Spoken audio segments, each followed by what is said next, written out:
It's all right. Yeah.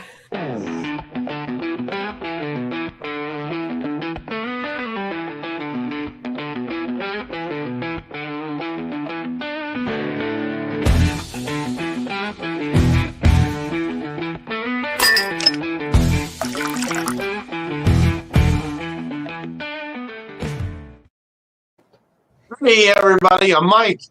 I'm Bob. I'm Tim. Oh, I'm Kathy. And I'm Ken. Yeah.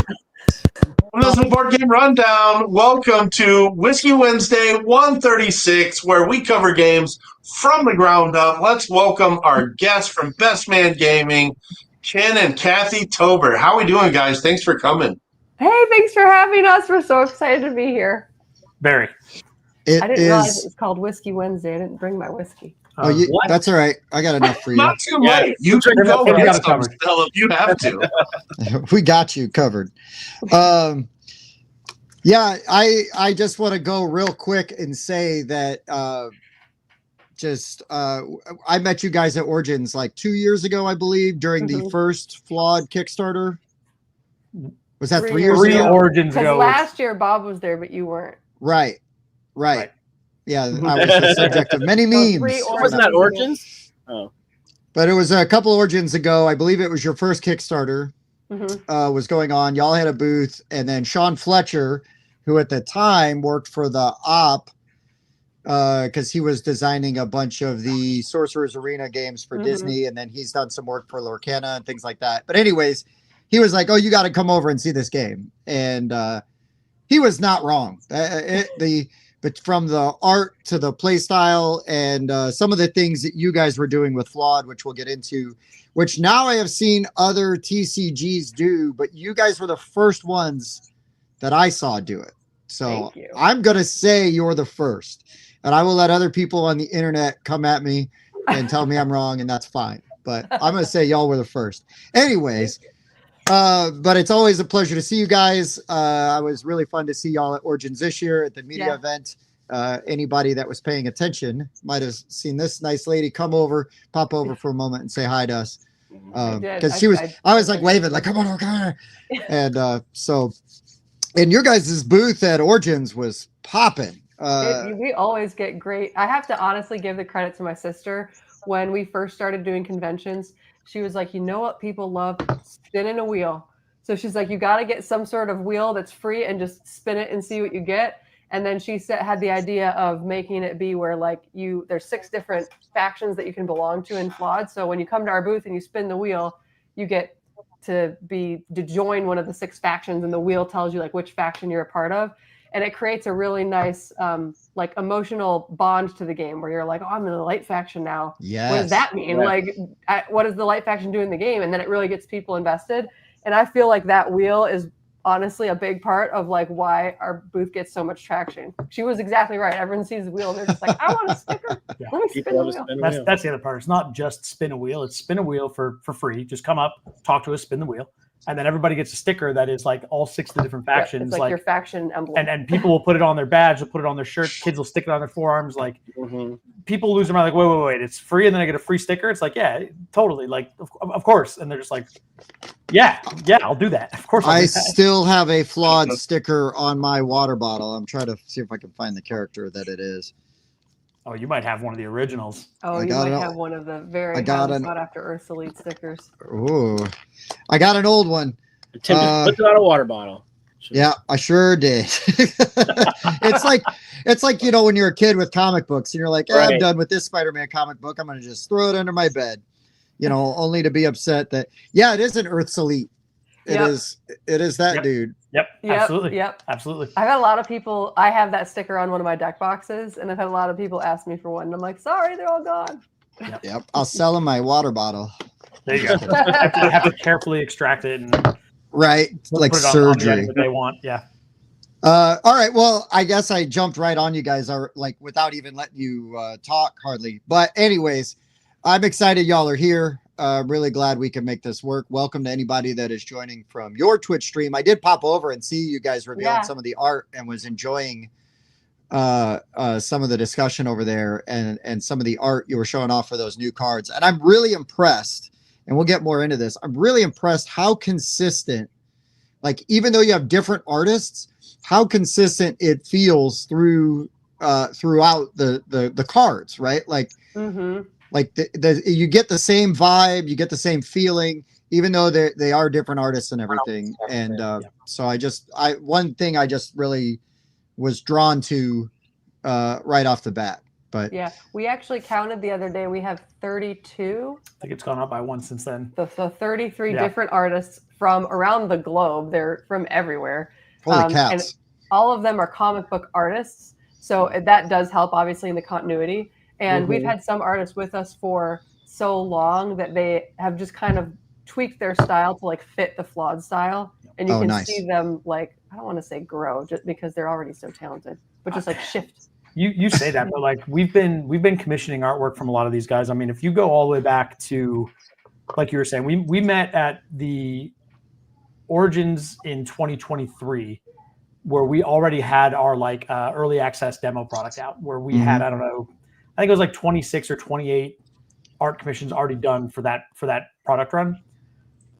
Those were done, maybe as early as like mid 2022 or so. So to Cathy's point, like, I have watched some of these artists grow, like not specifically through the lens of like what they're doing for my company, but like they've just gotten better in 3 years of owning their craft and just being great artists to begin with. Like you do see it, and it's a real exciting and like different thing. The fact that we are a very indie like company, and I pretty much do all of the like management of the art.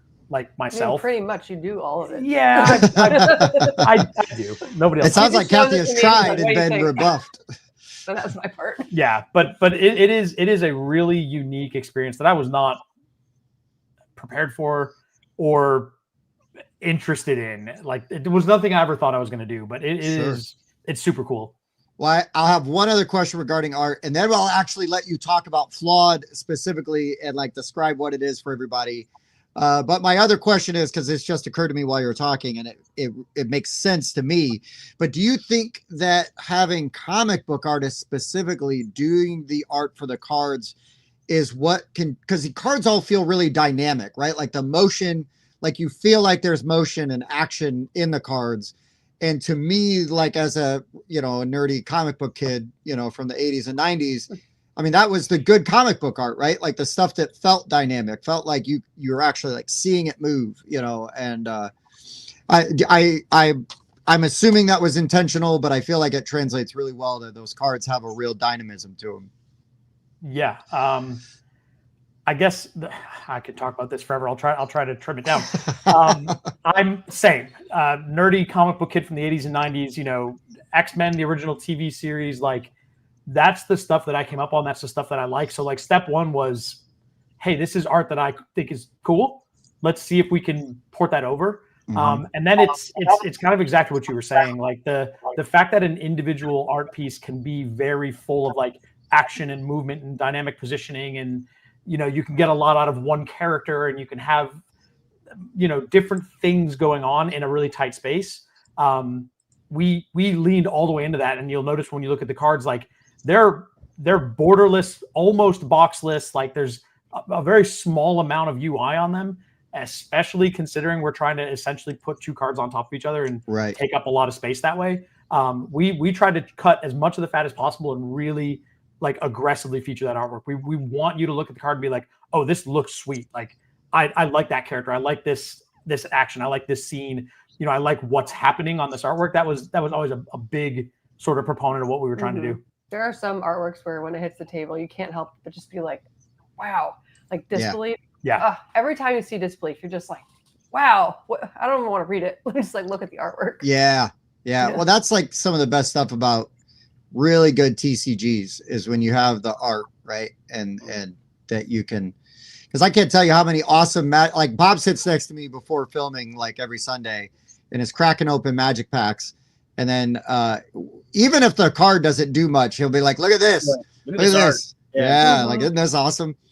And he's not wrong. A lot of people at the at Origins who were just like walking by and then they just kind of stop. And I'm like, hey, Do you want to check out the game? And they're just like looking at the banners with the big characters, and they're like, I just like your art. And I'm like, yeah, come learn about the game. Come over here. Come over here. Yeah. Get some of this art in your house. Buy they just get like stun locked looking at the banners. Especially, so I'm the one over here that's really a dummy when it comes to TCGs, so I'll just admit that out front. But I'm just looking at the customizing card option, and I'm just like immediately intrigued. Every game that has these inlays like that, like, out me in. So now I will say that Tim and them met you guys before I was even on the channel. So that's true. That's my excuse. I'll throw that out there. No, we purposely keep Mike away from people we like. That's obviously apparent. So you guys are now, is it on your second Kickstarter? Yep, second Kickstarter is running right now. We launched it first day of Origins. We kept it super streamlined. We're just trying to get the second expansion up and running, basically. We've got almost all the art finished. The art budget is secured. Like we're way closer to manufacturing this set than we were when we ran the set one Kickstarter. So this is like just kind of putting the finishing touches and actually click and buy. And we're trying to roll this out. You know, we're shooting for like in players' hands by the end of the year. And I mean the streams we've been doing for the last number of months and the new cards and the hype around it has been really growing within our community. And we're so excited to get more cards. Like one of the again, I'll go forever, but I'll try to be brief. One of the coolest things about that layering mechanic that you were talking about, the fact that you can turn one card into many different game pieces, means that we're intentionally designing slowly. We're trying to release a set every 12 or 18 months, which is unheard of for a trading card game. But we want you to have time to use your cards. We want you to have time to flip the essences around, try new things, build new decks. There's so much space to explore. It's just shy of 7,000 game pieces in that first set. So we're happy that we made it to this point, but we're also very ready to get an infusion of some new stuff. And Mike, since you mentioned that you're kind of new to the trading card game scene, the clear cards that you see featured all over the website, those are actually not new for set 2. The set that we have, we call it the Essence Kit. It's like 300 something clear cards that you get. Yeah, there it is. That Essence Kit is for sets 1, 2, and 3. So this set 2 Kickstarter is just for 150 plus of the cardboard base cards. And so the Essence Kits that you got from set 1, it's the same clear cards going into this Kickstarter as well. So now that we're kind of talking about it specifically, give everybody your pitch on Flawed and what it is and what it's all about. Go ahead. Yeah. Okay. She's better than I am. I'll be here for 45 minutes. We call the game Flawed. I've had a lot of people say like, oh, flawed is like a negative word. Like, why would you want to name your game Flawed? Like, if there's something wrong with it. But we say that it's flawed because the base cards, the cardboard cards, are flawed. They're like incomplete. And you have to finalize how they're going to play in the game with one of those clear essence overlays. The essence overlays sometimes like add lines of cards to the text. Sometimes it buffs up the stat line. All of them have resources across the bottom. So if you're familiar with a game like Magic the Gathering that has land cards, the clear essence cards are also your resource system. That's your mana base. So when you're customizing your cards, it's customizing how the card plays in the game, but you can turn it 180 degrees around, and it's also a land if you'd rather it be a land. So the card is flawed until you finish it. We also call it flawed because there are 6 different factions that you can represent: fire, light, air, water, earth, and dark, which if you take the first letter of each of those, it spells out flawed. And so the idea behind flawed is that these 6 factions they're constantly like at different wars with each other, different battles with each other, whether it's over territory or this faction assassinated that faction's leader. And each game that you play is supposed to represent like one battle within some larger war. When you sit down to play, you have a shrine card that stays in play for the whole game. And you may play like the Great Oak, which is one of the Earth faction shrines, or the Hall of Shadows, which is one of the Dark faction shrines. And that shrine card has health points on it. And the goal of the game is to attack your opponent's shrine and kill theirs first before they destroy yours. And you do that in a very, traditional, there's a shrine card there. You play out units, which are kind of like creatures. You play spells, we call them events.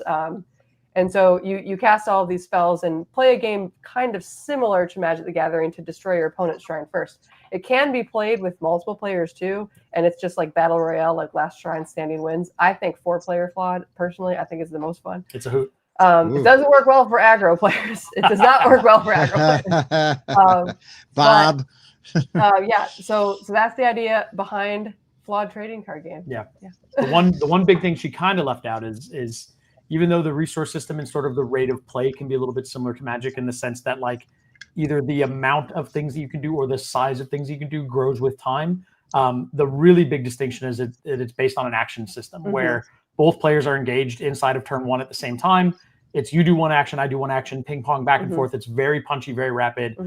Anybody who's sat at a 4-player Pot of Commander lately knows that sometimes you say nothing for 10 minutes. Yeah. You know, you just sit there. Yeah, And I liken it to it's chess. Like in chess, I move my pawn, you move your knight, I move my queen. It's like that, back and forth. And even in the 4-player with pods, with that action system going around very rapidly, I find it to be way more engaging than almost every TCG I've ever played, realistically. There are some others that use a similar action system. You definitely get that same sense. One of the final distinctions I'll say is we have an action system, but you can also interrupt actions. We have responses. We have that you can play during your opponent's action. So not only are you tuned in waiting for your next action that might be happening in 5 seconds, you're also being very precisely, acutely aware of what's going on in those other actions in case you have something to respond with. Yeah, and there are other action-based games out there, but I don't think they have a stack. There's only one that does, and I won't even say its name out loud. Oh, I don't know what it is. Yeah, it's okay. I don't know what it is. Best not to draw attention to it. No, you're fine. You're fine. So I believe one of the people that came over from so Star Wars Unlimited. I haven't played Gloom, but Star Wars Unlimited, which I really do like and have been kind of getting back into, was one of those games where the your cards are your resources and there's that action.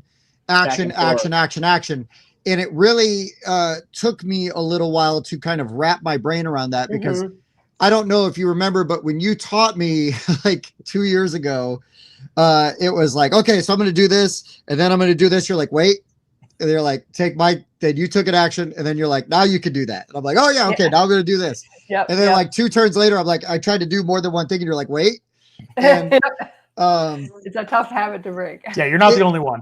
And that's, but hey, like what's really interesting though is that now I've seen another, mass produced, TCG with sort of the same system, and it's really cool because like I said, I saw you guys do it first. Well, I like to get like the instance too, right? Like so you can interrupt other people's turn because I haven't seen any of that in the other ones. But that is markedly lacking from Star Wars Unlimited, and it is felt. Yes. I also play Star Wars. We play most Fridays here locally. Just it's an easy game to get into when you're used to playing Flawed. The action system is 95% similar. The big difference being having an instant speed moment in time, and then there's some stuff with the difference between preparing and seizing the initiative are Ken's very passionate. I'm very passionate about that rule. I think they missed the mark on that one, but I'll abstain for now. The resource system is also a little similar in Star Wars Unlimited because you just have a generic, this costs 3. In our game, it's very similar to Magic where like the casting cost has a specific color. If you scroll down just a tad, you see it on that card there. So like that card just very clearly you have to have, the one he's holding up there. That one has to be 2 fire. The one on the screen, you have to have specifically an earth and a light and a fire. Yeah. And then, however many of any color. In Star Wars Unlimited, there are no colors like that. You just, oh my goodness. Yes, and I think it's the same thing with Lorcana. Like fire on his desk. Yeah, I know. Where did you get a Geralt from? Oh, that's right. You got a box. Yeah. You got a box. There you go. This look at that. How to play, cost to play. Look at that. Perfect. So when you're building your resource system, you do have to be very intentional about it, and it's more. There's much more strategy behind it than when you're building your deck for like a game like Star Wars Unlimited or Lorcana, where it's just like the resources are generic in things like Lorcana and Star Wars Unlimited, where your system's a lot more variant. Yeah. And it allows us to do some cool things too, because like with Star Wars and Lorcana, you are locked into 2-color decks. By the rules, you get a base, you get a leader. Those are your 2 colors.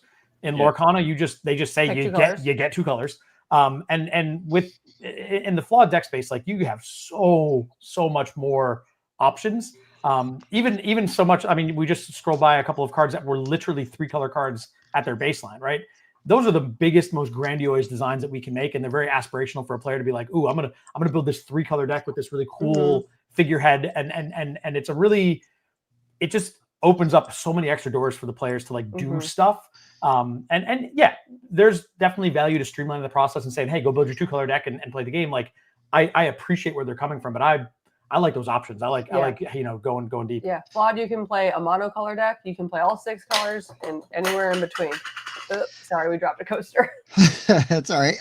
Because one of the things that Flawed did that kind of gave me that vibe, and I think you guys are like nailing it exactly, is I remember back in the day when playing Magic and when the Legends set came out and you had all the different dragons and they were all like 3 different colors. But if you wanted to have all the dragons, you needed to play all the colors. And then, and you're like, what kind of idiot is going to try to put together a deck and just beat your head into the wall as you just are like, I'm going to make this sucker work. That's why I don't win a lot, but I had a great time playing because I got, when I get those dragons out, it's like, woo. But yeah, it's really fun that you have kind of made a system that allows you to play that way if you want. I do feel like the one of the big appealing things about it is that whatever kind of, let's just say you're a Magic the Gathering player and you come over and you're trying out a different TCG. There's styles, right, that kind of mirror those where you're going to be able to get into your play style, your preferred. Like, you're not going to have to fit yourself into a mold to make the game work for you. The game is going to work to your style because of the way you can cultivate it between the essences and the way you can combine those cards and put them into your deck. I just thought, excuse me, I just think that's really, really interesting. And I don't know how the hell you pulled it off. I don't know what kind of madman decides, hey, I'm going to make a TCG of all things and have it like work and the mechanics make sense and they're innovative and it's not a clone. Like, so, kudos to you. Huge thank you to start with. And nice I'm telling you, I wake up every day waiting for a message in the Discord from a player or something that's like, hey, have you thought about this card with this essence and this card with this essence and how it creates this rules interaction that makes everything explode? I'm waiting for it. I wait every day because the space is so enormous. Like, we've been working on it for about 6 years, 7 almost. And yeah, we've tested endlessly. I've played so much of this game. It's, I have poured countless hours into it, but there are 7,000 game pieces in the first set. I've not played every single one of them. I can tell you from the bottom of my heart, I have not put all of them in a deck. I might not have put half of them in a deck, but we do things where we understand that, like, by testing this one combination, we can understand this branch of combinations. And by having these like sort of pillars of design, look at those knuckleheads. By having certain like pillars of design and stuff, we know how to sort of test intelligently and really, really go through the ringer and try to avoid this type of stuff. But again, I'm every day waiting for the wake up call of like, you missed this one, and just everything implodes. That was my next. That was my next question. Have you gotten to where like, okay, so the next set we're gonna have to ban this combination? Like, this meta is too strong. We need to. I'm putting out this card to kind of calm that down and bring some balance. We have fortunately not had to do any management of the format yet. The entire over a year now, or right at a year of playing set 1, and we've had it in a number of stores. We've had a bunch of tournaments up and down the East Coast at different conventions and stuff. We had our championship in Ohio at Origins. We haven't had to really look at it yet. Nothing has boiled to the top. I'm very happy with the representation that we're seeing. There are a couple of cards that are clearly looking very good, but like it's hey, this cardboard card is very flexible. And then you look at deck lists that have it in there and it's like, oh, people played 6 different essences on this particular card to achieve slightly different strategies each time, to lean a different way each time. And I'm like, yeah, the same cardboard card's showing up, but there's only 146 cardboard cards. Like, of course it's going to show up. I'm more looking at it from the perspective of like, people choosing that breadth of options looks very healthy to me. Yeah. And also, like we saw in the championship, there was one particular card that we used I think in 3 of the top 4 decks, but all 3 people were playing a different color shrine and like a different deck, like mid-range versus control. Even though they all had that card in there, it was like different essence, different strategy. Yeah. That's crazy. That's really interesting. Mm-hmm. Yeah, I mean that's realistically what the design philosophy was around the game, right? Like we want you to be able to come from another game and say, "Hey, I'm an aggro player. I want to curve out 1, 2, 3, 4 and just beat you up." But then you play your deck as you think it should obviously be built. You put Essence X on, you put Essence Y on. You're like, cool, look at my aggro deck where I put power on all my units because I want to hit you real hard. And then you go, you know what? I've been getting brickwalled by very defensive defenders on turn 2. Maybe if I adjust this card to have, a comes into play ability or a point of speed so that it can actually fight with first strike or whatever. Like you start making those adjustments and you start realizing that it's not a simple calculation. It's way more about like, okay, this is what I want my strategy to do. What are the pitfalls of said strategy? What are the things the obstacles, and how do I address those? And you can refine a deck, ad nauseum. You can go crazy with it, but sure. With all the combinations of essences and everything, do people sideboard both essences and the cardboard cards?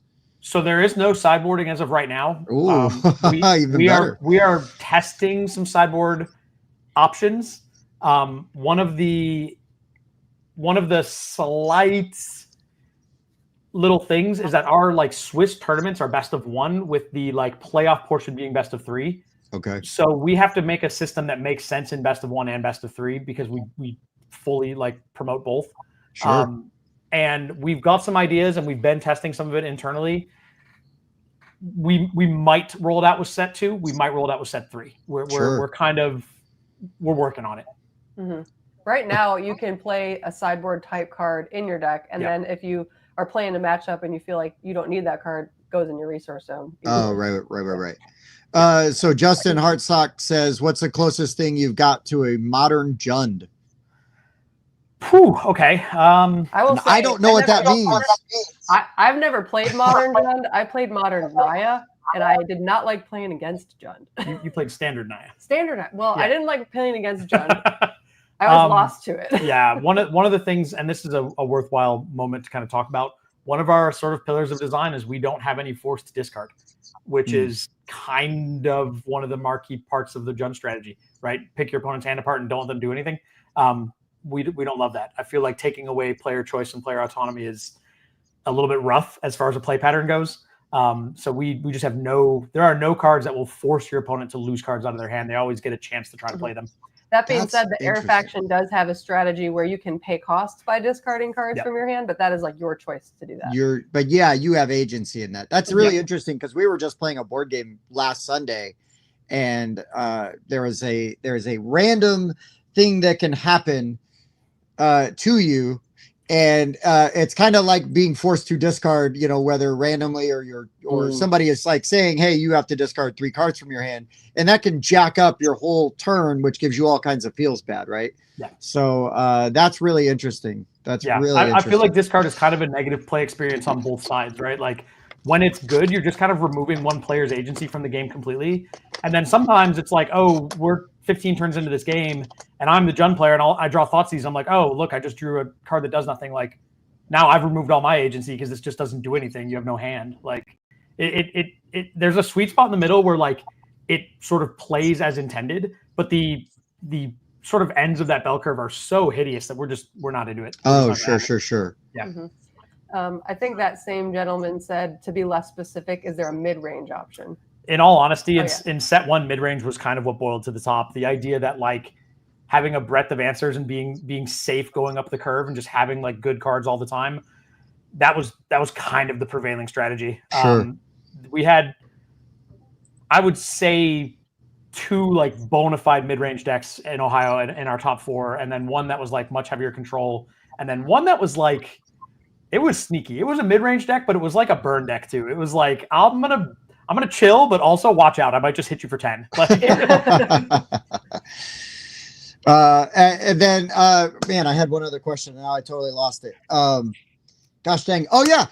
This was really interesting to me because again, totally unique to you guys. And I'm just curious, like the feedback and how it has worked out for you, but having sort of that set where you're like, okay, you're getting the booster packs and they're going to give you the cardboard cards, but hey, all of the essences are right here.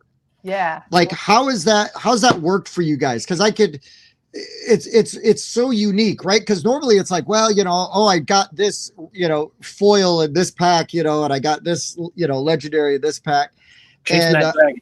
Yeah, so like, the fact that everybody has access to all the essences right away on the outside looking in, to me, feels like a big level on the playing field. Yes. Where, just because I went out and bought all the, quote unquote, best cards, you still have to customize them properly, right?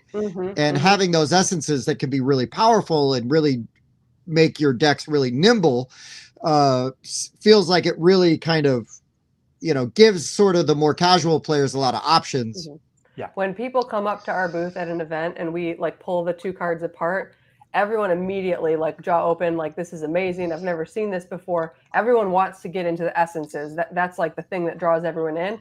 And we didn't want that to be behind a massive paywall. Like, that's what sets us apart from every other TCG. Right. We want you to have the full experience of that right up front.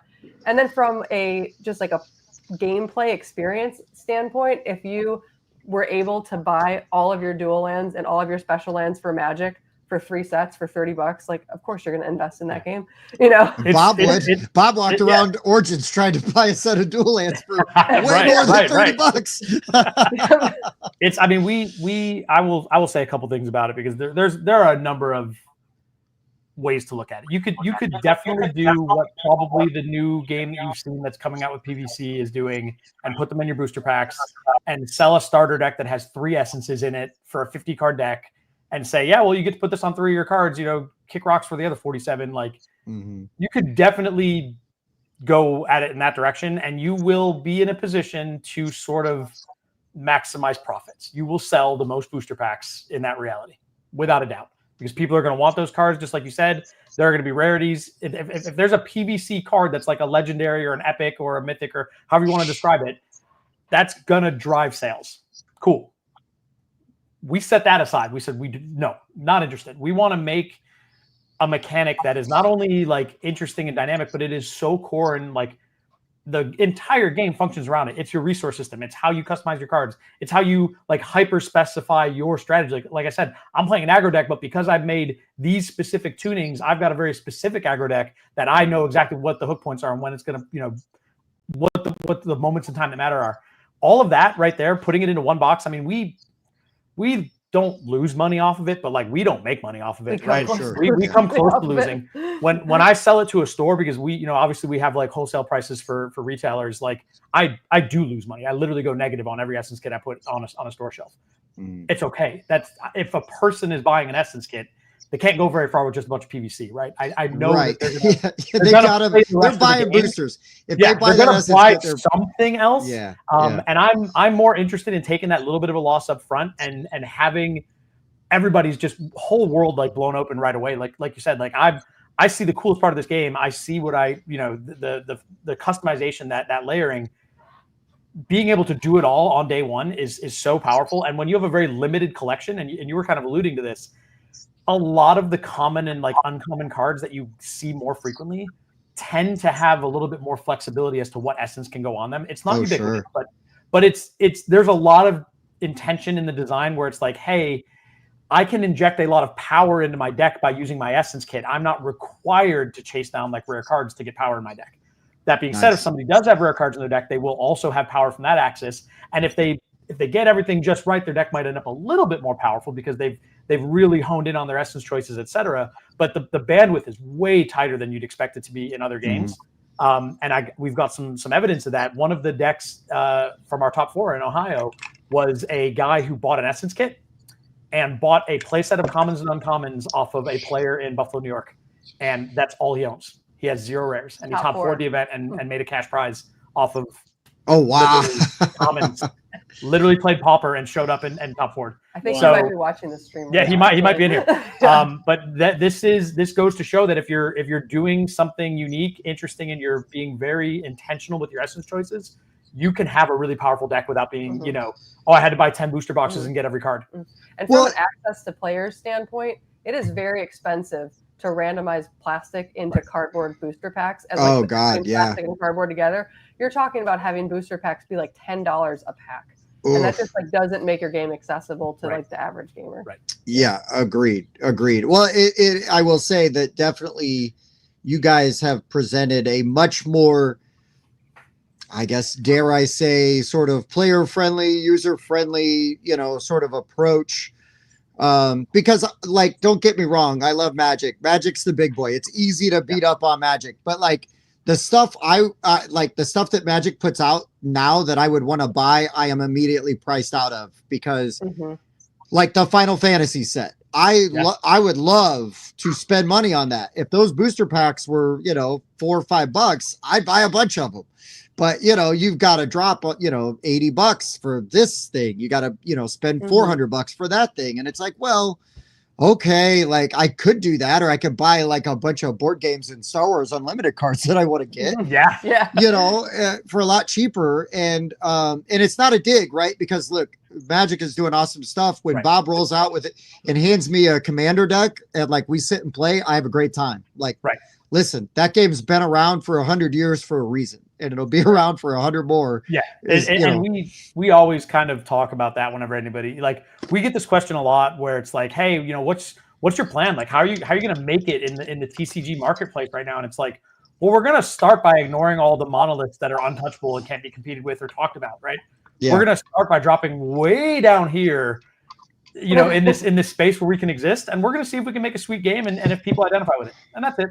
Yep. We're not trying to like get rich off this. We're not trying to like. I'm just trying to print that too. Yeah, we're just trying to keep the game moving, But we've had a ton of the players and the really like dedicated folks who have joined our fan base have immediately latched onto that and resonated with the idea of like, holy crap, you guys made a game that's like fun and good first, but where's the cash grab? Where's the lottery? And it has definitely.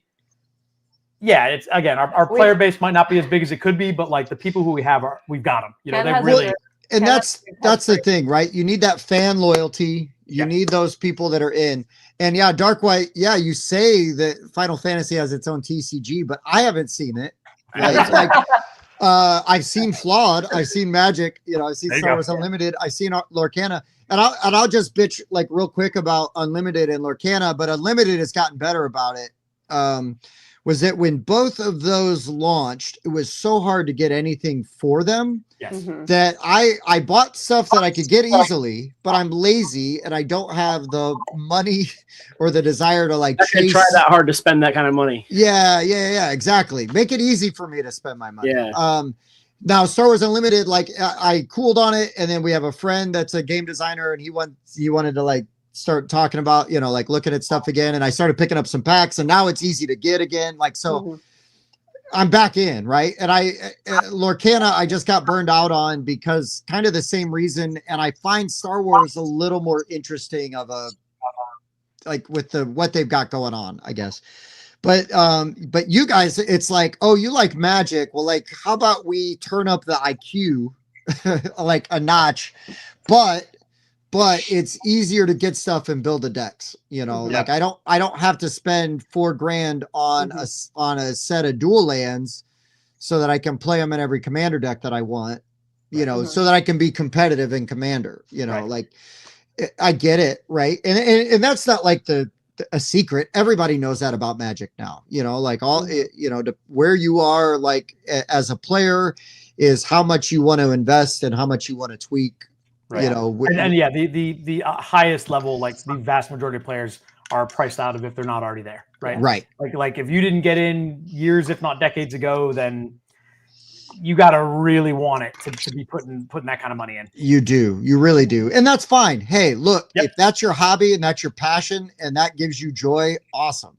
But I'm really impressed that you guys because it's an independent doing a TCG.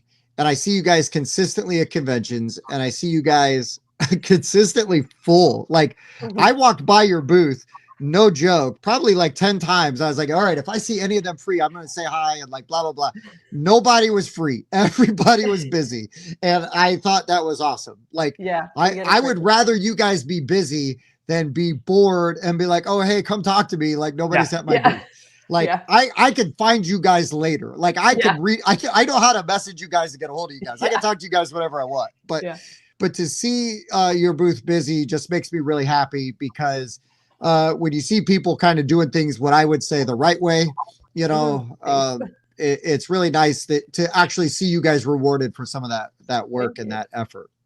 Ken has a funny phrase that he likes to say, that we're a not-for-profit TCG.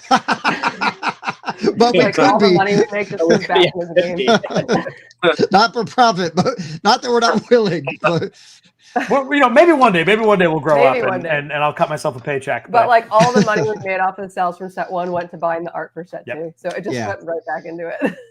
Well, you know, but I think that shows though. Wait, sorry. Oh, I just wanted to add. So, again, the admitted TCG dummy here. You know, the initial investment to be competitive is one of the major things that's always drawn me away from getting into TCG. So, the fact that you have entry level sets that are competitive makes me very compelled to try it out.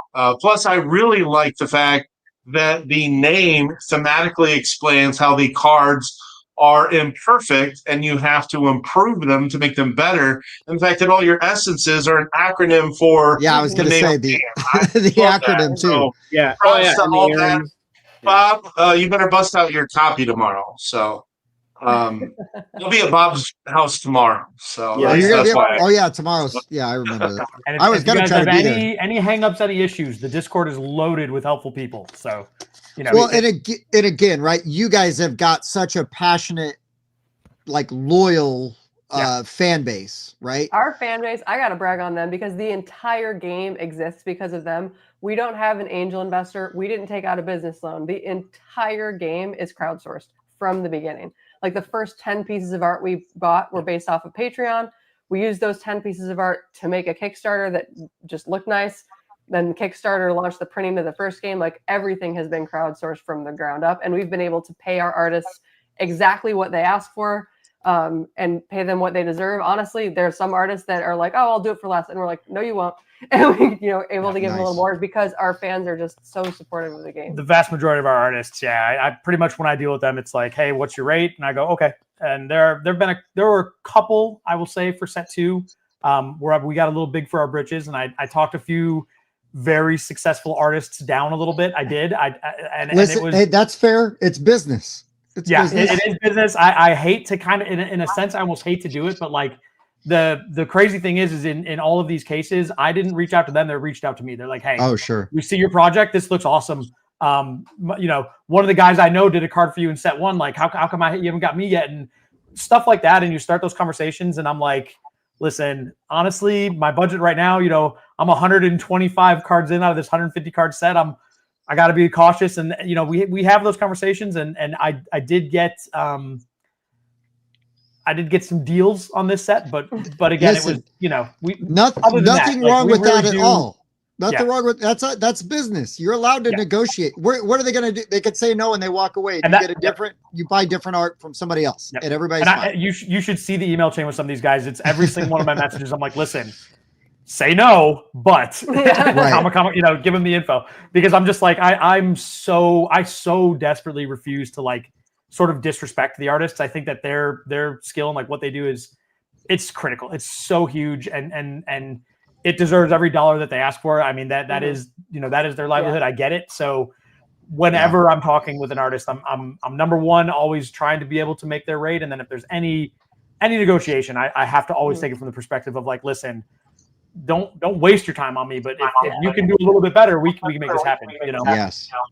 Yeah. I mean, I do that kind of anytime we've got paid content stuff that we talk about, it's like, look, hey, you know, like most of the time I don't really chase people down and go, "Hey, I want to make a video for you, but it's going to cost this much." A lot of the times it is people that come to us and they're like, "Hey, what are your rates?" And it's like, okay, so here's kind of like what you could get for X, Y, and Z. So, but again, it's, you know, they say no, you know, that's fine. You know, like there's no hard feelings. Like we're all trying to just be able to pursue our passions, you know, like, so, but yeah, I really am excited. I hope you guys with the now that you got a second Kickstarter going, like that's a great sign, right? Like you got a few years out, you've already got a second Kickstarter going, you know, like and it also benefits that you are going to be able to, if you're on this Kickstarter, get those cards in your hand relatively quickly. I mean, by Kickstarter standards. I still have Kickstarters that I've been waiting on, you know, they're years out, right? We've been doing a lot of the work ahead of time. I'm already talking to my rep at the manufacturer. We're already getting like templates and boxes and packaging and like stuff like that moving. Like we are way better prepared this time than we were the first time. And the first time went pretty well. The first time went pretty well. We had it in hands in like 11 months, which that ain't bad. It's, you know, it's not terrible, but we really want to aim to do a lot better this time. So Sure. So really, when are we going to share it? Especially for a first Kickstarter. Well, yeah, I guess now, like Kathy's got a good point. We should get into that so that we can transition into the topic. I could talk to you guys about like flawed in your process all freaking night because I'm a nerd for this stuff and you know, whatever. But let's they have some new art. They were on their Twitch earlier tonight unveiling some other art on their cards. There it is. Oh, okay. I knew he had it up there. It's the end of the stream. Yeah, everybody that's here for the rundown, make sure you go on over to Twitch and make sure you join their channel. But hey, if you're also here from Flawed, we'd appreciate a thumb and a sub too, but totally optional. Yeah, at least the thumb for those beautiful faces over there. You got to get absolutely. The thumb. But you said you had a lot of fans, and we're definitely seeing them in the chat. So we definitely appreciate you guys that brought your folks over. For those who don't know, you guys run on Twitch at 7 p.m. also on Wednesday. So you run right before our show does. Yeah. So if you got that extra hour every Wednesday evening, pop on over to Twitch and watch these guys. Bingo. Yeah, we'll be here for Flawed. Hell yeah. Me too. I'm here for Flawed tonight. About some new arts. And new art and new card. The player base has not seen the text on this card yet. And we can talk about it. Yeah, let's unveil it. Unveil it. That event, I guess this is the grand reveal, huh? Yeah, no one's seen this card yet. There we go. Oh my God, this art. It's called Perry. This art is insane. There it is. Nice. Okay.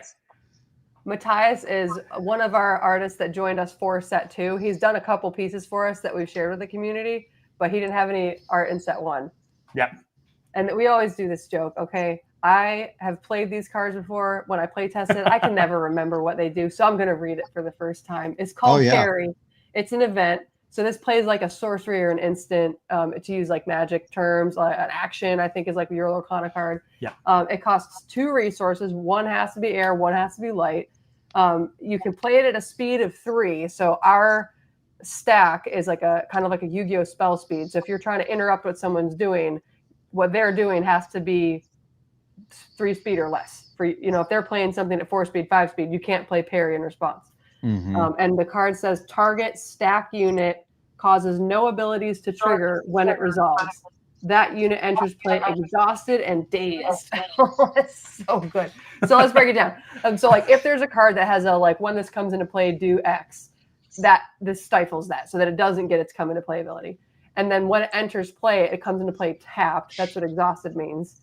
And dazed sets its speed to 0. And in our game, if a card has 0 speed, it doesn't deal any damage in combat. It just kind of sits there. Yeah, the damage calculation, you have to have both speed and power to actually hit. Nice. So this card just completely nullifies whatever's entering for that given turn. One of the other big things, if you're coming from a Star Wars Unlimited sort of action-based combat, in Star Wars Unlimited, units can always attack one another. In Flawed, the unit has to be exhausted in order to be able to be attacked. So the fact that this makes the unit enter exhausted and dazed, it can't fight back, and it's just waiting to be hit. And it can be attacked. That's mean as hell. Brutal card when it works, yeah. Now, you guys had a card you unveiled earlier on your Twitch stream that was, what was it? The Drench? It was the guy was covered in water. Magic. Yeah. And so that was like your absorb magic in the new set, right? Like that's going to just like shut down. Or it's a little bit different. It's a little bit different. Shut down a character though, right? Like take down all their skills. Turns off all the text. Yep. It's actually a really annoying card, especially because one of the big things with set 2 in particular is there are like 4 more epic, like storied, big named characters in this set than there was in the first set. So there's like technically a lot more very like interesting dynamic cards that have like very big text boxes. They might not be like always the most powerful thing necessarily, but very like unique stuff. And then you put the Quench Magic on, it just loses that whole text box. Yeah, that Quench Magic art was like also amazing. Like Yes, this art's yes. great, that Quench Magic. And again, right, like everybody can see, like this is what I'm talking about when you're talking about like the comic book art, like you feel the action, you feel the motion, you know, like this dude's like blocking two guys, you know, and you just, I don't know how you don't make sound effects when you play some of these cards. There you go. Yeah. You know. Yeah. This So- character is one of our epic characters. Her name's Dame Carrie. She's a triple color fire, light, air unit epic that's coming out in set 2. Nice. And so in our game, each epic character is featured on some other card's artwork. So this is her like fighting. This is her like feature card aside from her character card. Right. That's awesome. That's awesome. Again, I love the artwork that you guys do and the way that those cards work, right? Like that artwork is also really representative of sort of what that card does. So Absolutely. Yeah. And this also goes back to what we were talking about a while ago, is the fact that we have that instant speed interaction window allows us to do stuff like this, where if you go to play a unit that's got some really nasty comes into play effect that's just going to flip the board state, and I know that that's coming, or I'm worried about that coming, I've left myself the ability to parry you.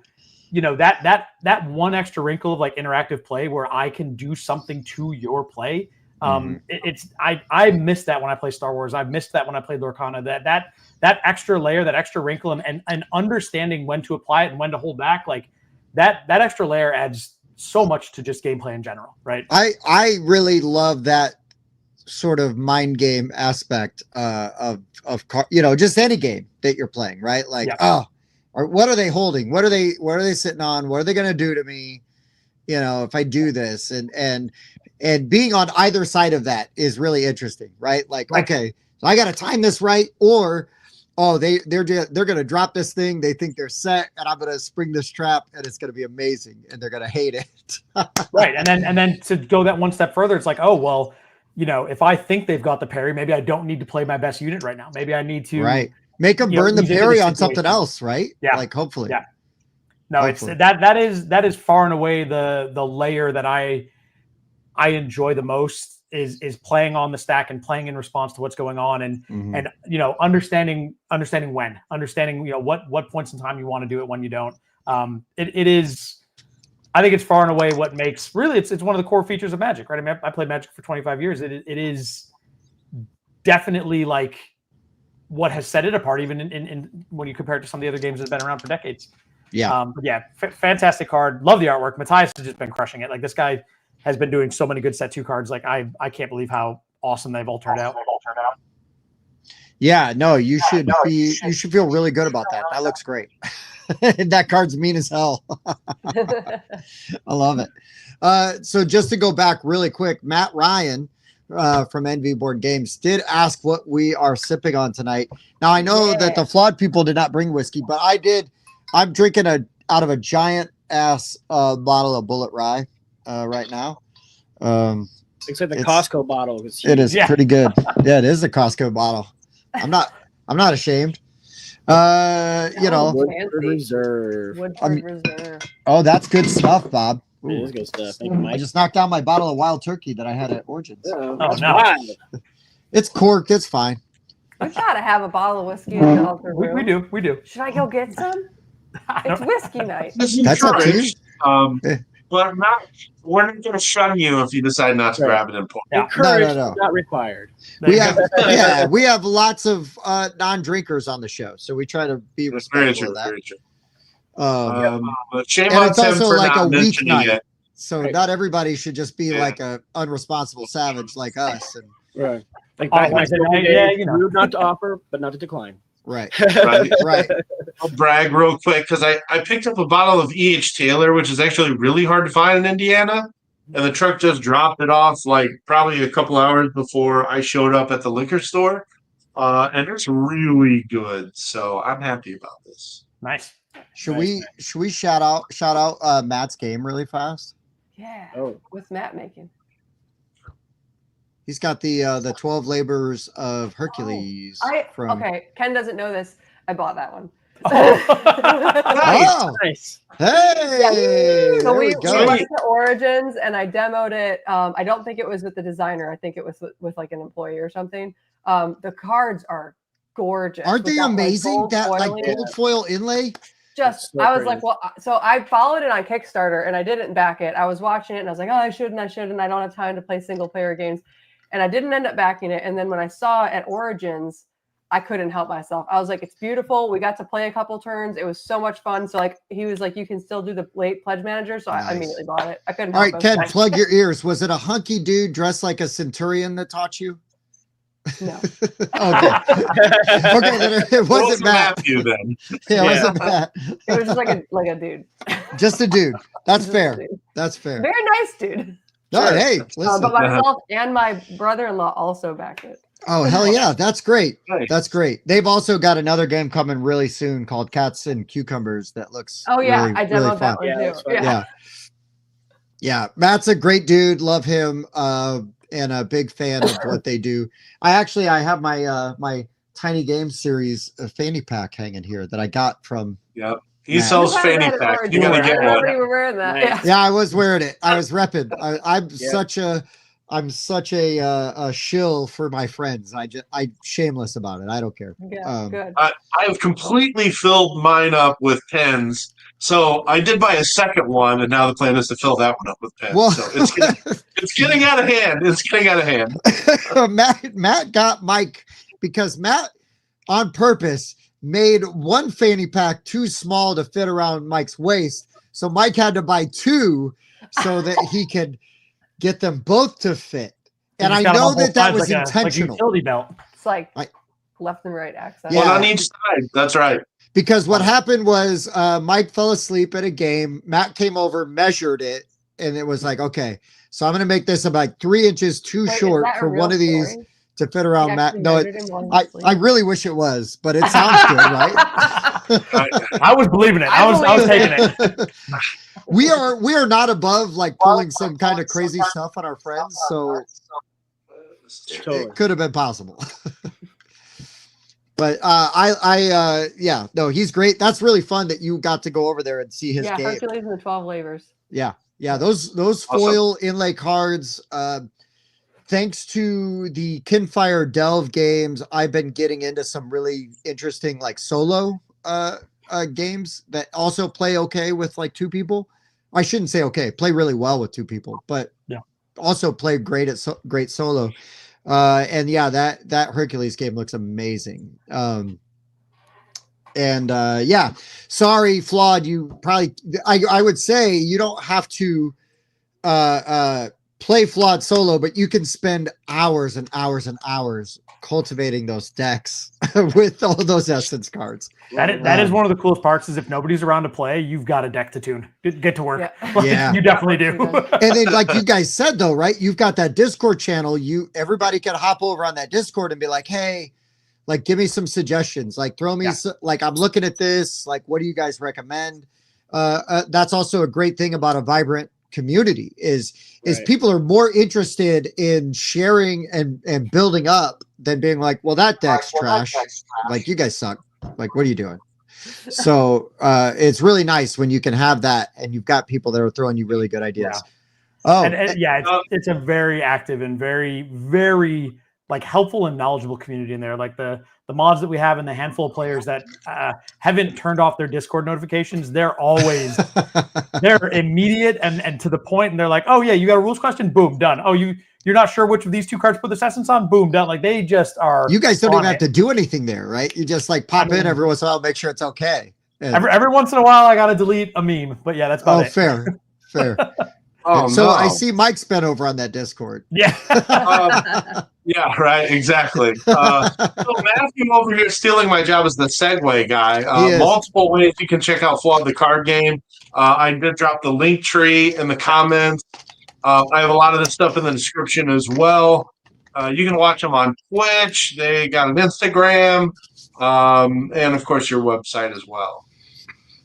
I will just put out there that while we have made this game sound complicated with all of the options, I don't be. Hey, thank you. Oh, hey, hell yes.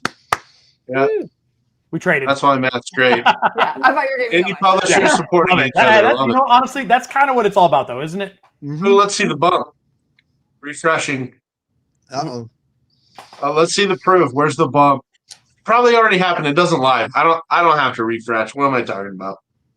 I'm just going to tell you guys, if anybody watching is TCG curious, Flawed is a great way to get in, because you can just buy this and you literally have all the essences that everyone else has access to. There's no cheating that system. And then just start buying some packs, right? Just start buying the cards, get on the Kickstarter. That's a really great way to get into it and get a nice little bulk of cards that you're going to have a lot of options with. The Kickstarter's got a lot of really good options for returning players and new players. We built some tiers that have like the essence kits and the starter decks and the stuff that somebody who's just jumping in might care about. And then we built some stuff for the people who have been with us for years, and they're just like, give me booster boxes and I'm gonna get out of here. Like we made it for everybody. It's got what you need. Go check it out. I mean, that's what's up. That's the best way. Like TCGs, especially, there's nothing worse than discovering a TCG like 3 or 4 years in, and you're like, oh, I'm already so far behind. Yeah. Right. We actually get that question quite a bit at conventions, where people are like, oh, well, like how many, if there's like 7,000 cards in every set, like how many sets have you released so far? It's like, hey, take it easy. You're good. Right. There's only set 2. Like you got plenty of time. And it's not like the sets are 7,000 cards each, right? You had, what'd you say, 146 for the first set? Yep. Right. It's when you like make the combination. Yeah. Oh, right. But I mean, and again, right. That's the other really important thing about Flawed. It's how you build that deck with those essences. It's not just, oh, I've got all the best cards. I spent $10,000 and I have all these amazing cards, and my deck like is going to beat everybody. Like, no, you have to really like, well, first of all, you're more than welcome to spend $10,000 on Flawed. Please go do. But you don't have to, right? You could just spend a little bit of money, get that essence kit, and then just start buying packs, and then you're going to be able to build really interesting decks. Yeah, that's one of the things we always preach at the conventions and when we're doing demos and stuff. It's like, once you have your essence kit, you can engage with the product really as slowly as you want, and you will always have those options, right? You will always, when you get a new booster pack, when you pull one card out of there, that thing has 40 options or 50 options or whatever. You've already got that. So it's every time you open up a new card, every time you're working on a new deck, like that broad sense of like just possibility is always there. And that's after going on 7 years, I'm still excited to sit down and build a deck. I'm still excited to think about, hey, where does this essence go? How do I get enough colors in? Like, that whole puzzle is still interesting to me after doing it literally like 1,000 times. Well, and again, right, it's kind of like as an old school D&D player too, right? Sometimes half the fun is just making characters, so when you can like dive into that stuff, it's the same thing, right? It's building those decks. It's like, same thing with Magic cards, right? You're like Magic, you're just finding these really interesting combinations, try to find something nobody's done before. Right. And Flawed gives you those options without the overhead and nearly as much of the card chasing. Yeah. I mean, we also try really hard not to lie to people. It is a TCG. There are some cards that on their face look just really good. And there are some cards where it's like, hey, you're playing a given color, you should strongly consider this one. But even like we said at our set championship, like the most ubiquitous card had something like 6 different essences on it across the entire tournament, and the 3 decks that had it in the top 4 all had it was, again, there's different ways to kind of measure health from my perspective, and I think that's a good place to be. Yeah, hell yeah, I would take that every day, and again, it just makes it easy to talk and be excited about you guys, right? Because of the way you do it, and what you present, and the way the game is. I really appreciate that. So I guess we should probably get into the topic. We've gone an hour. Topic? Yeah, there's a topic. I'm excited because I love board games. So this is my hell yeah. Now I have them behind me. Oh, don't look. Ooh. I will shoot, tell we can see people. them? Oh, I will no. tell people. So we have this running joke. We have this running joke on the show where we have a guest on and they pick a topic, and if I can make their game fit into the category, I put it in there, and then everybody goes, "Oh, Tim panders." So I will say, spoiler alert: Flawed is not on my list because it is a deck construction game, not a deck building game. Nailed it. And it took me many years to learn the difference. So I will admit that, but I cannot pander tonight. My list is my own. And I did try to go off of some of the, stay away from some of the obvious ones that I think Bob and Mike might have. I'll put that out there. That's funny. So we 'cause I each have our left own off top the- 5, and we like start with number Yeah. 5. But Yeah. our Best Man Gaming has one list. We consolidated. Yes, we both. I mean, we Yes. both were gonna have the same list anyway. Yeah. No, that's fair. That's fair. We We gave even them. had somebody in our Discord that asked if these were all going to be, deck building games. And I mentioned that you guys have a TCG, and I'm like, well, our lists are often subjective. So if those kind of games make it into the list, like, who am I to say no to that? My list is definitely 100%. For sure. Ours are all deck builders too. Yeah. We don't have any. Yeah. We didn't put Flawed on the list. We know the difference between deck builder and TCG. Absolutely. Well, I mean, the other thing is, like, we did one time a list for like top 5 food games, and I'm a smartass, so all of my games had people as the food. Nice. Like zombie games. Nice. Exactly. That's great. Nice. Yeah. So now Or I have this cannibalism. cannibalism moniker Yeah. that I carry Tim around. is a cannibal. That's actually real people meat beef jerky.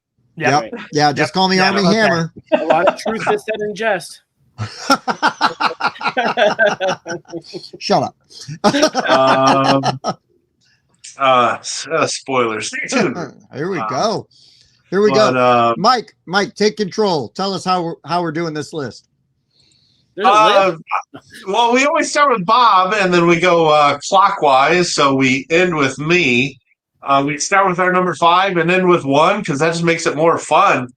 If you want to talk about, how you trimmed your list down to deck builders, feel free. But Bob always kicks us off with number 5.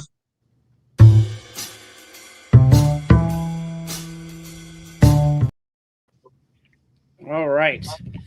So I did leave off a couple of like obvious ones that I talk about quite a bit. And my number 5, I actually haven't played in a long while, but I finally got expansion for it.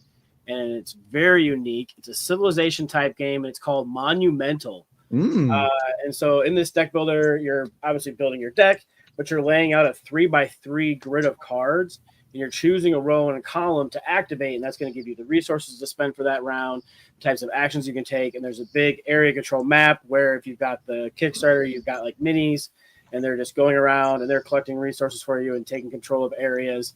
The problem is when the game first came out, 2-player, it's fantastic. But you start getting 3, 4, or 5 players, and it's like 20 minutes, 30 minutes between your turns sometimes because it takes so long to activate all your rows and columns and make sure you're getting all the minutia right.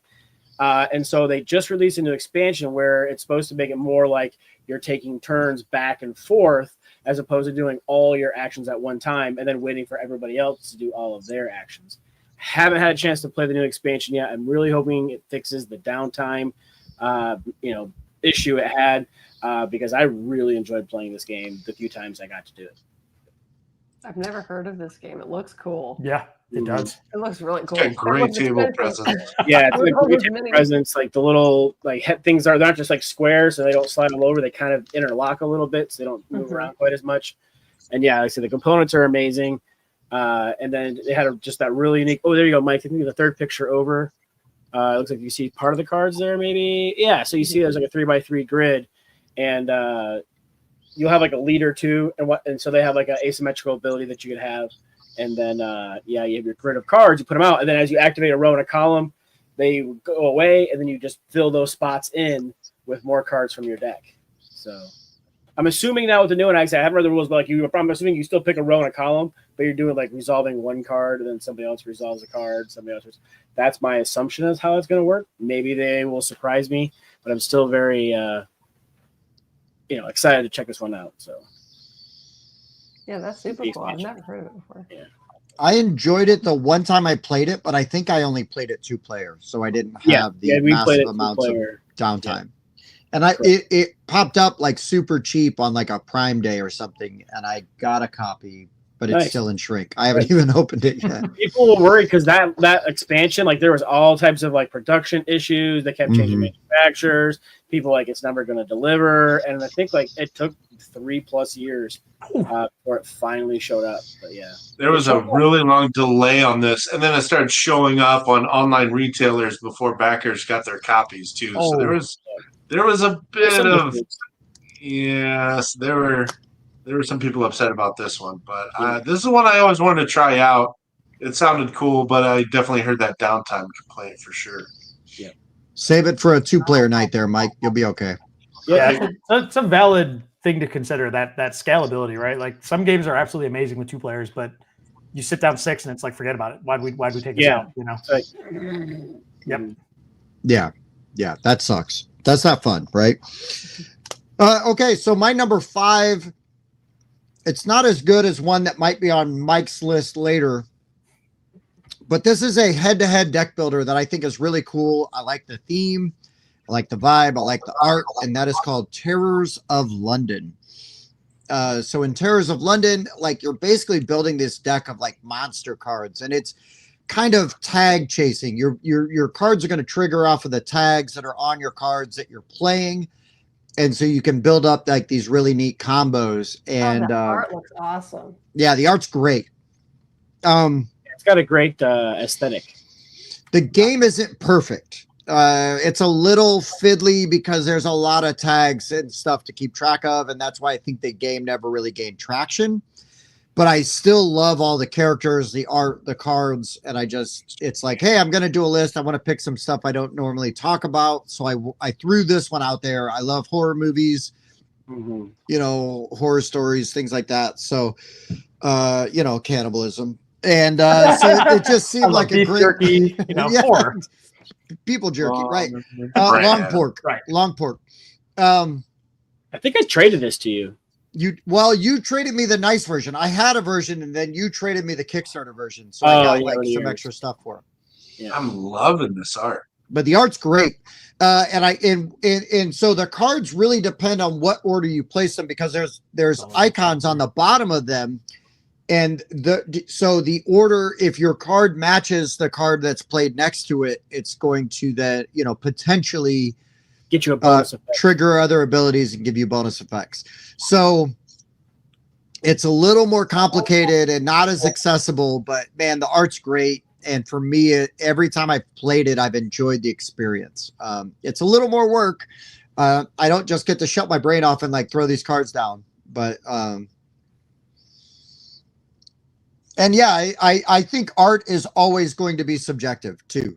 Sure. So if you're not drawn to that art, that's fine. I will never like die on that hill. If you think there's definitely some games where people love the art, and I'm like, I hate the art in that game.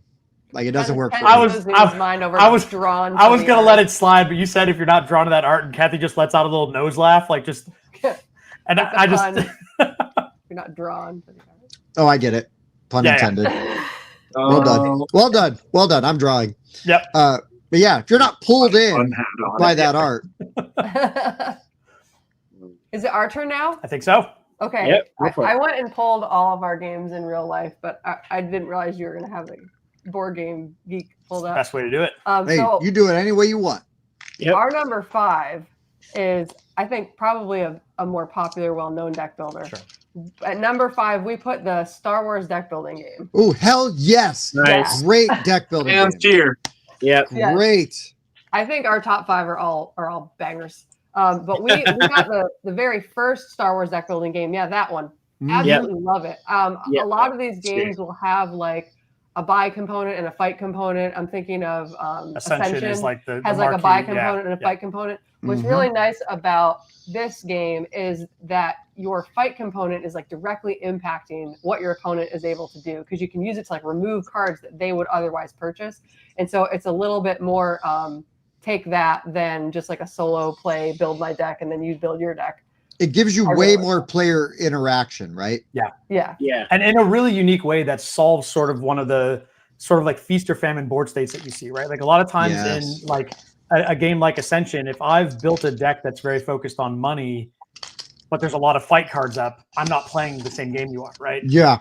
With the way that these are designed, since both cards all the cards do double duty in both directions, like it's much more likely that the game plays out as intended. And I've always, with the times, I mean, we've played this one dozens of times, and we've only had it for months, I think. Right? Like we haven't had it a long time. Yeah, we've had it for years, but the one that we've had for months, we got the second one. Okay. And that is the second one is why the Clone Wars expansion, I guess you could say, because it is a standalone game as well.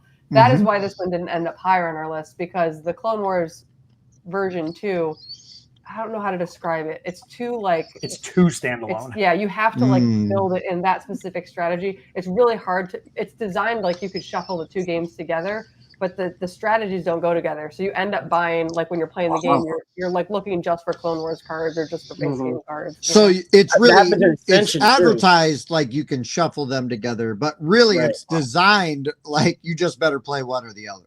Exactly. Yeah. I find Ascension to be like that too, because sometimes they'll have like a keyword that's only in like one set, and so if you want that to tick off, you have to find other cards of that set. And if the deck is this tall, good luck. You know, as you add more expansions, it gets to the point where you can't even get the pieces to work together. Yeah. Hell yeah, absolutely. Yeah, that's our number. This is a great pick. I feel like all three of us probably could have put this on our top 5, but we try to avoid talking about the same games all the time. Short list.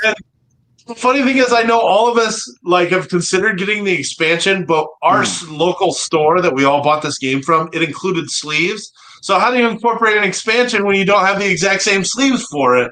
Yeah. So now that you mentioned how the strategies don't coerce, I'm kind of glad I haven't picked that up now. Yeah, so we sold you on just different sleeves. Yeah, doesn't matter. I mean, we sleeved ours up with like black dragon shields, like something you can buy them anywhere. Exactly. I think like I'm gonna buy the specific. Clone Wars one, but I would definitely just keep it separate. I think that's where I just be at with. I think that's the way to do it. And if you want to see some new characters and some new abilities and some new stuff, like it's a good time. But putting them together really doesn't cut it. It really doesn't work. Yeah, and that's fine. Just don't tell us, hey, you can put these together. Because, like, technically you could put them together if you want to have an awful time playing our game. But, all right, that's a great pick. That is 100% a banger. Absolutely love that game. For sure. Right, so we tend to steal a rule from our friends at the Full 42, and again, it's just so that we all get to talk about different games. If one of these guys picks a game that was on my list, I'm just going to swap it with something else. Because, I could easily just pick, there's just 10 games easily that could go on this list. So, all right, so the sad thing is we did this list about a year and a half ago, and you'd think I'd have, like, a whole lot more choices because I do love deck building, but I haven't played that many new-to-me deck builders since we did a deck building list. So I was fighting to try to figure out what's new that I could add to this. And I'm cheating because this technically is not out. But this has one of the most novel mechanics I've seen in a deck builder. And I would be remiss if I did not talk about Button Kingdoms. There you go. I think this game is absolutely great. This is published by Around the Stump Games. He ran a Kickstarter. He's going to relaunch it again later this week. Or not this week, I'm sorry, later this year. What's so interesting about this game is that one complaint I have sometimes is when you get those people that want to analyze every card in the market, and it can really slow the game down. And, I'm not going to gaslight somebody in the middle of the game, but later I'm going to be like, man, I had to, wait so long between my turns. Anyway, this game solves that because there's only 3 cards in the market, and you're actually going to put a token face down simultaneously that says, I'm either buying this card or I'm offering this card as a bid with a number on it, and the buyer buys it from me and they pay their money to me as a way to resupplement the gold that I'm spending to buy more cards. Or there's even ones that can be mean that'll discard cards out of the market. Meanwhile, it's just got this cute little theme where you're these kids building a fort, and you're actually trying to destroy their fort, and their fort has hit points. And the nice thing is, even if your hit points are gone, you're not eliminated from the game. You still have the opportunity to win by scoring the most points, which is the buttons you have left over that you didn't spend on cards, plus other points you could score throughout the game. Thought this game was super clever and very innovative in the deck building genre. So I wanted to talk about it regardless if you can't get it yet, because when it relaunches, I highly recommend checking it out. Now, Button Kingdoms Mike, is fantastic. Mike, was a game picked off of your list and you subbed this in? No. I wanted to throw that caveat out before we got into my our top 5. No, this is legitimately one of my favorite deck builders I've ever played, and it's because of that innovative market mechanic. Yeah. You get to buy 2 cards each turn. There's interaction between players during the market. You don't, you may need the money, and so you're putting a money bid out on a card that you actually probably wanted to buy, but maybe you didn't have the money for it, and you're trying to get those buttons from another player. Because the buyer is always going to buy from the lowest bidder. So if there's multiple bids out, they always buy for the lowest price. So it's just such a clever way to do the market and deck building. I really, really enjoyed this. I only asked because you gave that whole thing about like changing out a game if somebody took your game, so you talk about another game. So I thought somebody took your game already and you subbed in Button Kingdoms. But awesome. Button Kingdoms, great, awesome game, super fun. And I really hope that second Kickstarter is successful because I want a copy of Button Kingdoms in my collection. For everything you know said. How often we try to make sure that we talk about games that are already out when we do these lists. But this is one of the best deck building games I've played in a while, and it's very, very unique. So it's legitimately in my list. Let's just talk about the woes of a content creator. Oh no, we see games that aren't out yet, and sometimes they don't get published as fast as we want them to, and it's terrible. Like, oh, this game's not out. Like, why isn't this game out? Just kidding. It's a great problem to have. That's also Evan, who knows Sam. He's play tested his game before it even got to Kickstarter. But not pandering, I just love Button Kingdom. That's why I seeked it out at Origins last year. I was going through the Origins preview list, and I'm like, this sounds like one of the most unique games on the list. I want to go talk to this guy. And, we got a chance to play it, and it's fantastic. Absolutely. All right, there you go. You guys ready? All right, I guess that means we're back to Bob for number 4.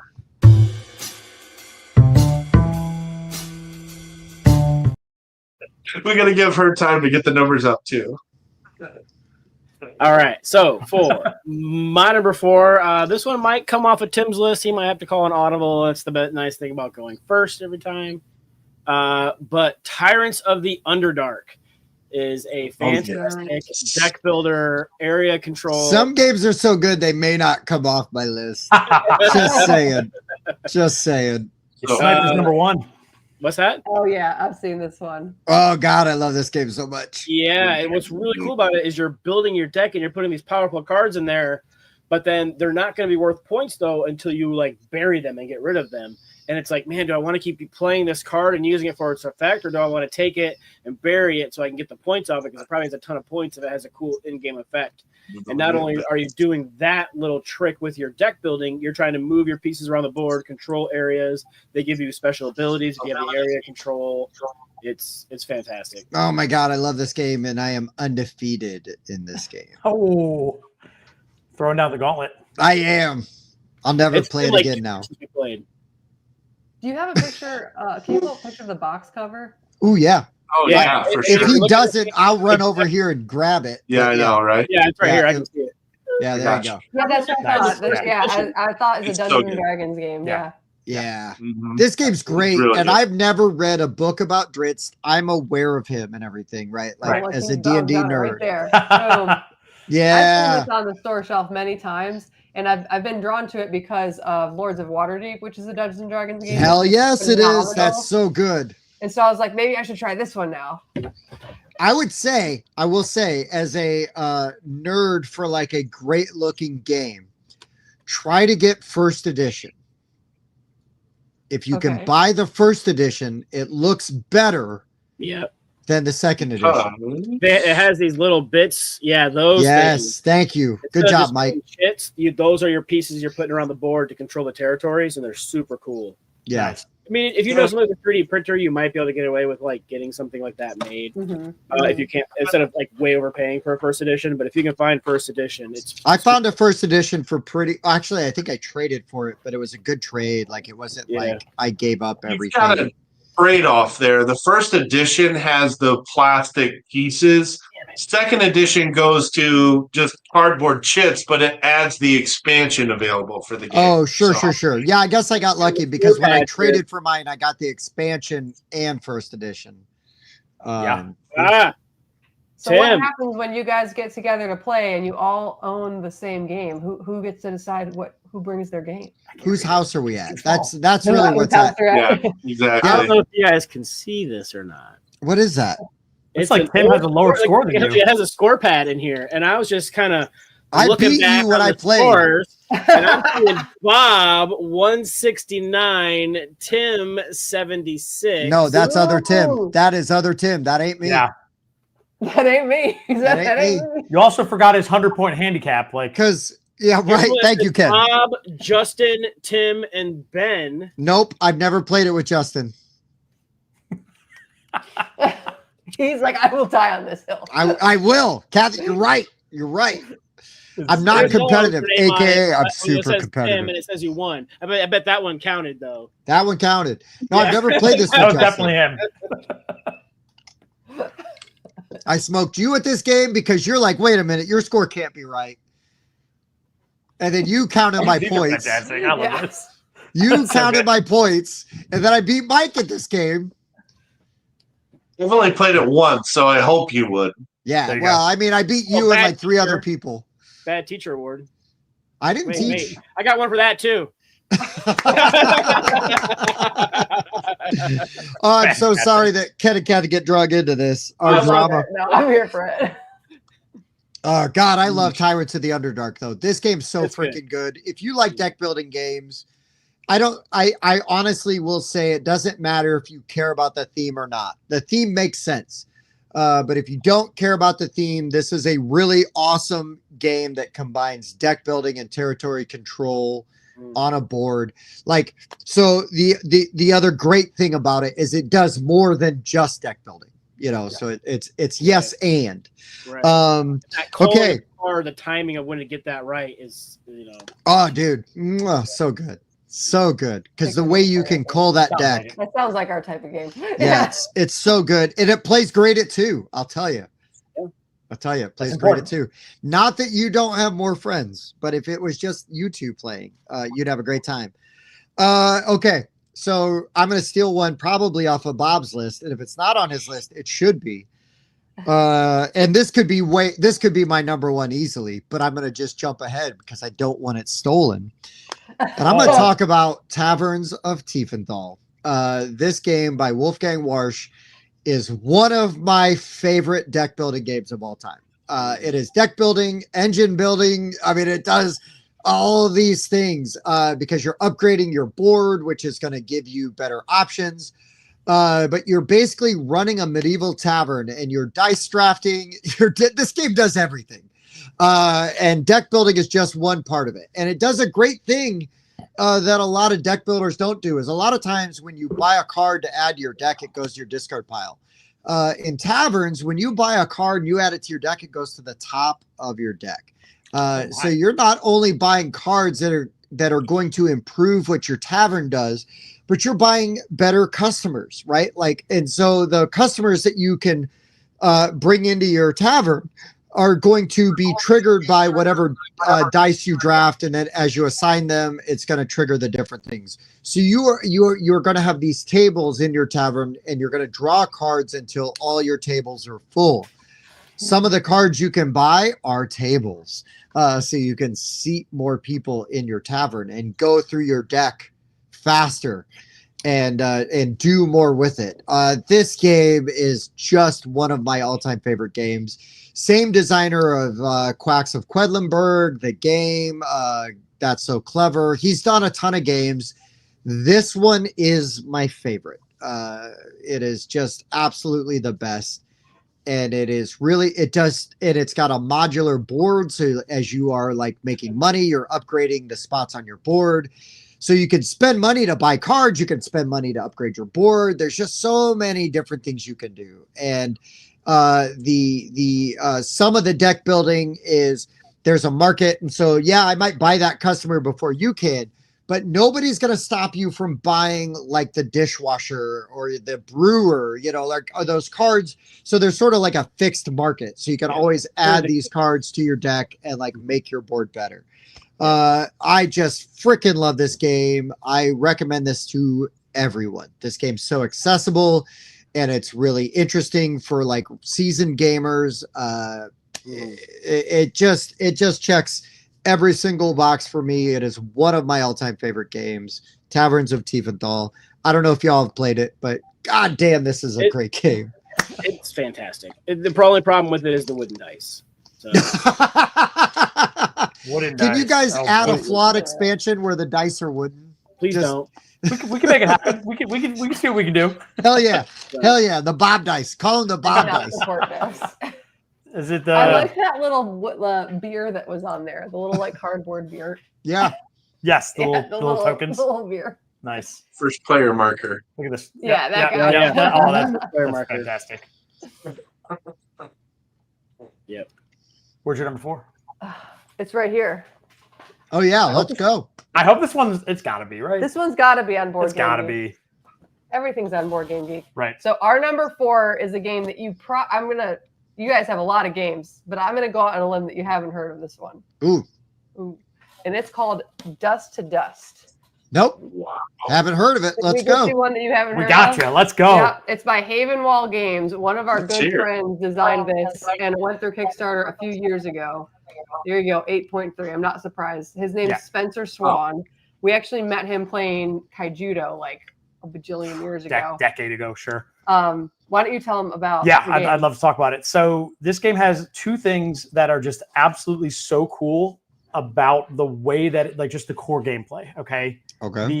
The idea here is it's a very classic deck builder, a la Dominion, right? There's not anything super dynamic. You've got a buy row. There's 5 of each type of card. You're building a deck. Game ends. Whoever has most points wins. Cool. Sure. The thing that they did in this design that is so interesting to me is every turn you draw your 5 cards like you do in most deck builders. You're looking at your hand of 5. You have an action at the start of the turn where you just get to choose to destroy 1 card out of your hand. They call it dusting. They dust card. it. Yep. But the dust is a community bin. So I say, hey, I don't want this in my deck anymore. I put it in the dust pool. That's on this little play mat. If you look like kind of all the way up on the top, that sort of like fanned out section of cards plus the basic energy tokens. Those have all been dusted. So people have gotten rid of some of their starter cards, but they've also dusted some of the cards that they actually bought, right? Now, once those are in that section, there are cards that can grab those. There are cards that interact with that space.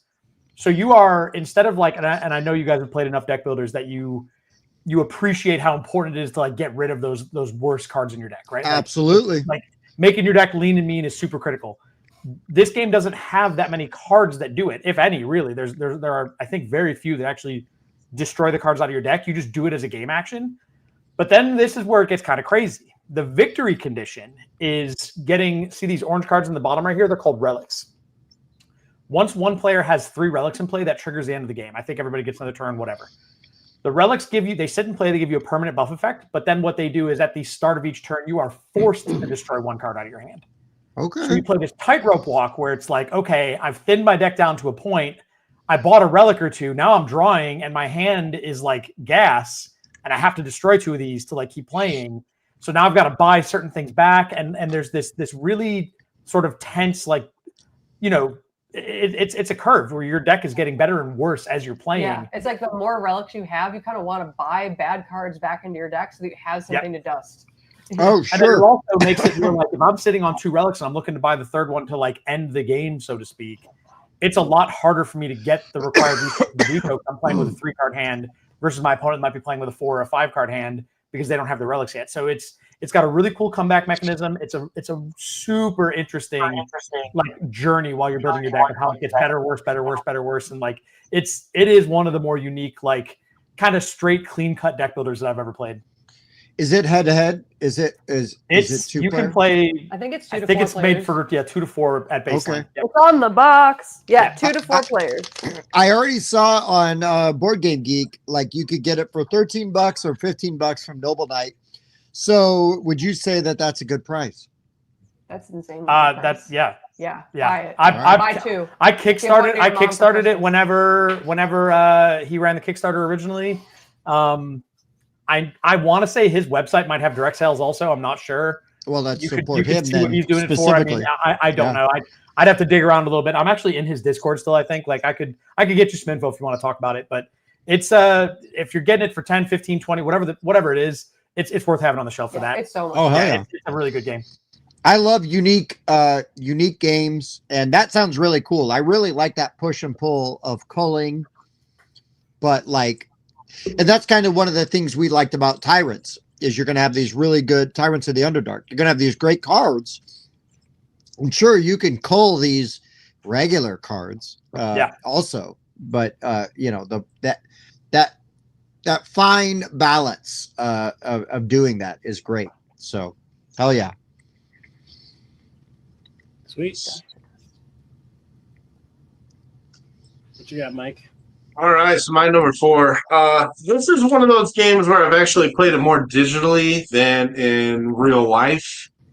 But it already got mentioned in the chat because it's such a good game. And there's definitely elements of this in your game because it's got the customizable inserts. It's Mystic Vale. Mm-hmm. I just love this game so much. I've played the Steam version so many times. I don't even think I have all of the expansions. I've still played this so many times digitally. And I love how, again, this is just so unique from other deck builders because you do not have a hand limit at all. It's a push your luck deck building game, and you have to stop drawing if you reveal 3 spoil red icons on your hand. As soon as you draw 3 of those, you bust, and you don't get to use anything in your hand. So you're trying to keep your hand. You're trying to get your hand as big as possible. But if you reveal too many of those spoil icons, it doesn't matter. You gotta discard everything. But what's nice is you've got those customizable inserts. I'm actually trying to find pictures of those things. Yeah, these are all the cardboard. All the way to the. Yeah, I'm getting all the cardboard. But you've got different resources that allow you to buy the cards at the top that are going to allow you to score points, which of course is the way you in the game. There's a certain number of point scoring cubes, and once all of those are gone, the game ends. Right there. In the middle. But there we go. There you go. The little inserts that you're adding to your cards to make them better. And some of them can these green ones that cancel out the red spoils. And then you're drawing like 15, 20 cards in a turn. It is so satisfying when you get a huge hand on this game. And you're scoring like 9 points, a little bit. You're scoring like 9 points and you're drawing like 15, 16 cards. I love that feeling in this game. And it just escalates extremely well. There's tons of replayability. Mystic Vale just way, way ahead of its time. It's kind of unbelievable that this game has been around for almost 10 years now, which is crazy. There's still not anything quite like it out there that does this unless it's a John DeClaire game. Or you're playing flawed. Yeah, right. I know. This is exactly why I saw that, and I'm like, holy shit, I got to play that now. But I love this game. It had to be on my list. We love Mystic Vale. We actually bought 2 copies of it because we left a copy in the car in the Georgia heat once, and all the plastic curled. Oh no! We went out and bought another copy of it. It was a blessing in disguise because when we bought our second copy, we ended up buying like the big box one that has all the expansions. Oh hell yeah! Perfect. It was a nice excuse to do that. But this is a classic at our friend game night. We pull this one out all the time. We call it Mystic Cake. I don't know why. Because when you type Val into an iPhone, it autocorrects to cake. Because Val autocorrects to cake when you type Guys, I feel like we got one-ups because I try to keep like I try to keep board games out of my car because even in Indiana, the humidity can like warp cardboard or cards. But you're talking about plastic getting melted in Georgia, so we got nothing on that. Nope. Yeah. Yeah. It was a kiln in there. Like that was when you pulled it out, it's like, oh my god, this doesn't look anything like what we put it in here. Like, But we learned ahead of time for flawed, so Right. we don't leave our essences in the car. Yeah, no doubt. Yeah. Holy shit. Just goop. Ugh. Yep. How good is that essence? It's this thick, but it's all stuck together. So Yeah. like It's like one Hey. of they try sleeving that. super essence. So listen, the best part of Mystic Veil is that the clear cards come shipped with that clear plastic Yes, that film film you on got to top peel that off you of get to it. peel off hundreds of times for each So card. yeah, it's So sort of nice. like to get that I either have to take like Elmer's glue and put it on my hands and peel it off like I did in grade Right. school, or just go out in the sun for 10 minutes, wait a week, and then the rest of my skin peels. I shed like a snake after that. Nice. Yeah, I need to play that one more. There's a game like on my honorable mentions that's similar to that. I mean, I guess I can say it now. Well, no, I won't. I don't want to spoil. Yeah, I don't do it yet. Yeah, I don't, but I'll rebuy myself a little star here to mention. Jazz, that. I will say if you're driving in a temperature controlled vehicle, you're okay.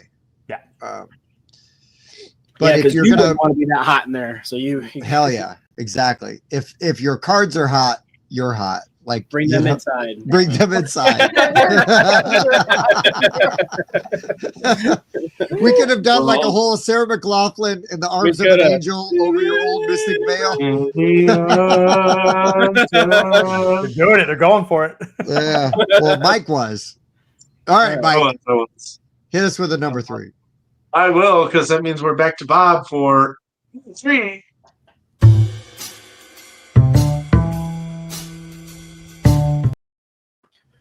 All right. Well, if that last one didn't steal one off of Tim's list, this one might. Oh because shit. We got to play this at Origins. Oh, and Bob, this is my number 3 too. So go for it. It was very unique deck builder. It's called Last Command, and you're not just building. I knew this one was coming. deck, but you're building. I 2 tried that decks. one at Origins too. Yes, that was. There it is. Wow. There it Nice. is. The funny thing is, you could find this in the same booth as Button Kingdoms. Go on. True. Yeah. Oh, they're Button Kingdoms? Yeah. You know that. Because Mike and I had talked about building like a bag builder game with multiple bags that affected different things. Same And this booth. is doing this with cards, and so you have a systems deck where you're building, you're buying cards and add them to this deck, well, your discard pile. That's going to be placed on the map for your different systems, your engineering system, your comms, and your combat systems. I think it's called. Yeah. And you're okay, bud. Somebody's doing a fireworks. Sorry. And he gets sure. panics. And then the other one is your crew, and so you're recruiting crew and putting them in your crew deck. And your crew can go to any system they want. And usually they're adding like energy and giving you other effects. And some of those cards that you have like in your systems, you'll get to trigger those different effects if you have the right crew member in that area. But one of the unique things is a lot of those cards will stay out.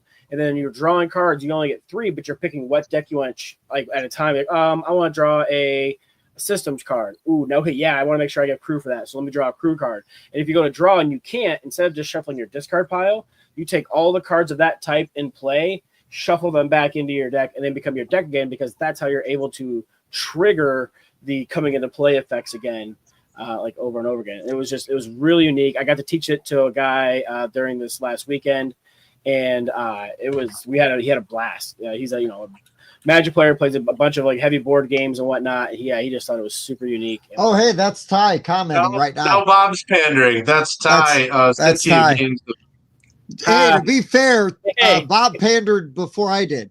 Yeah, Let me just- he was in there. That's not fair. Let me just Gotta wonder respond to that. the previous comment about like, oh, I didn't like that because it looked like Star Realms, but not made by Wise Wizard.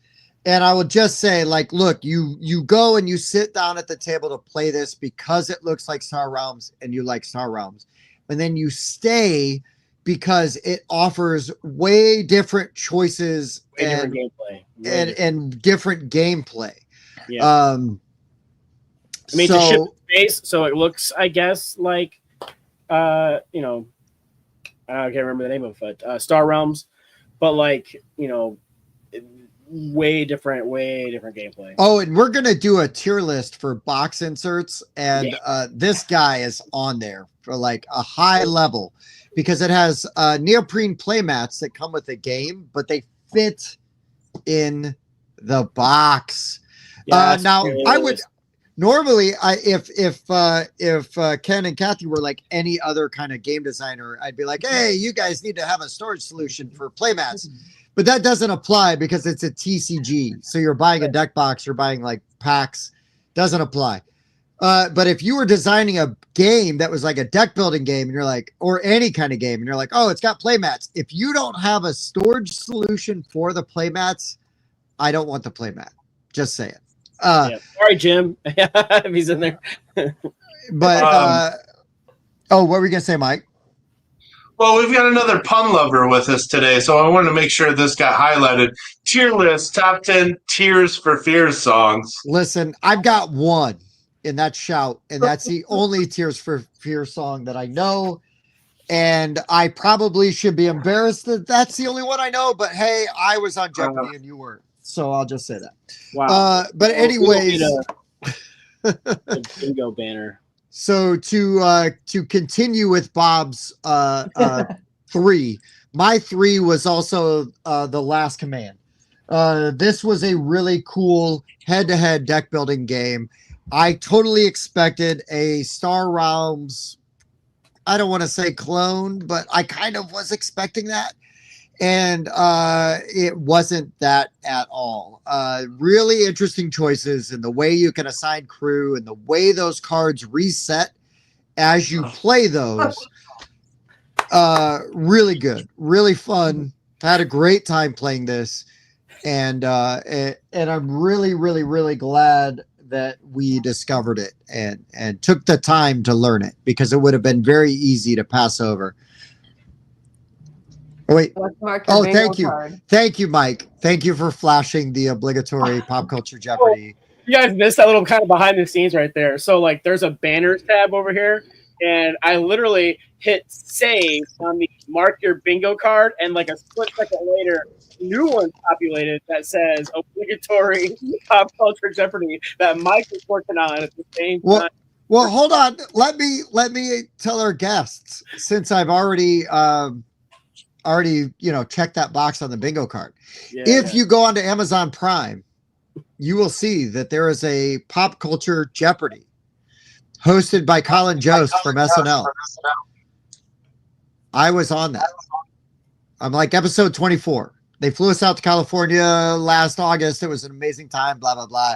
I've talked about it 100 times on the show before.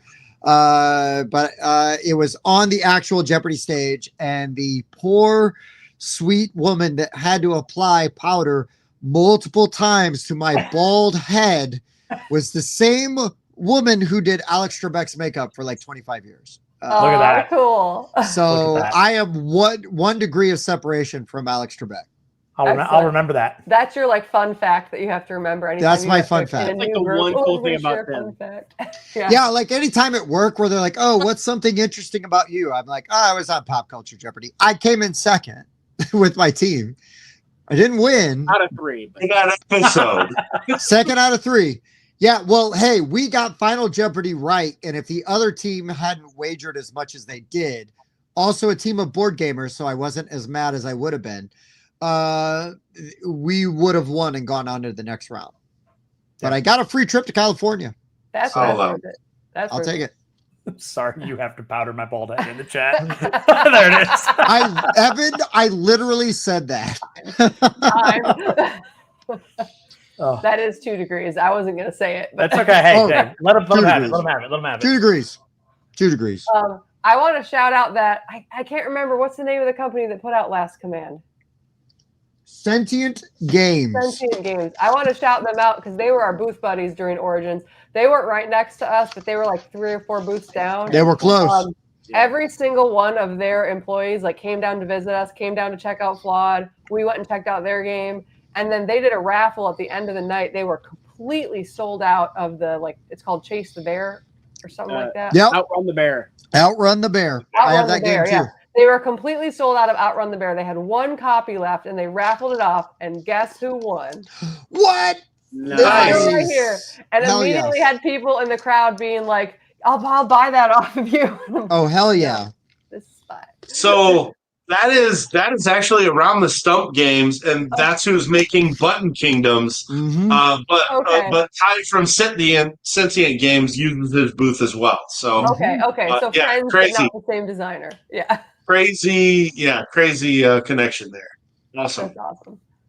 That is actually 1 degree of separation Yeah, Right? that is one versus degree. my two I'm degrees. glad to hear that that's the company that does the button one, because I loved Outrun the Bear, so now I want to check out that one for sure. Yeah, hell yeah. Last Command was really cool. All right, so we have to do our number 3 now. We're gonna do a little flipperoonie, slideroonie. Do it. Because our number 1 has been spiked, so we're gonna like Ooh. insert and shift. Does that make sense? Hell yeah. Okay. Which one was it? Just so we know what's getting swapped out. You didn't pick up on that, Mike? Mystic Vale. Louise. Let's play poker. Yeah. Obviously. Mystic Vale is going to be our number 1. It is clearly the primary inspiration for a lot of what we did with our game. Yeah. And Awesome.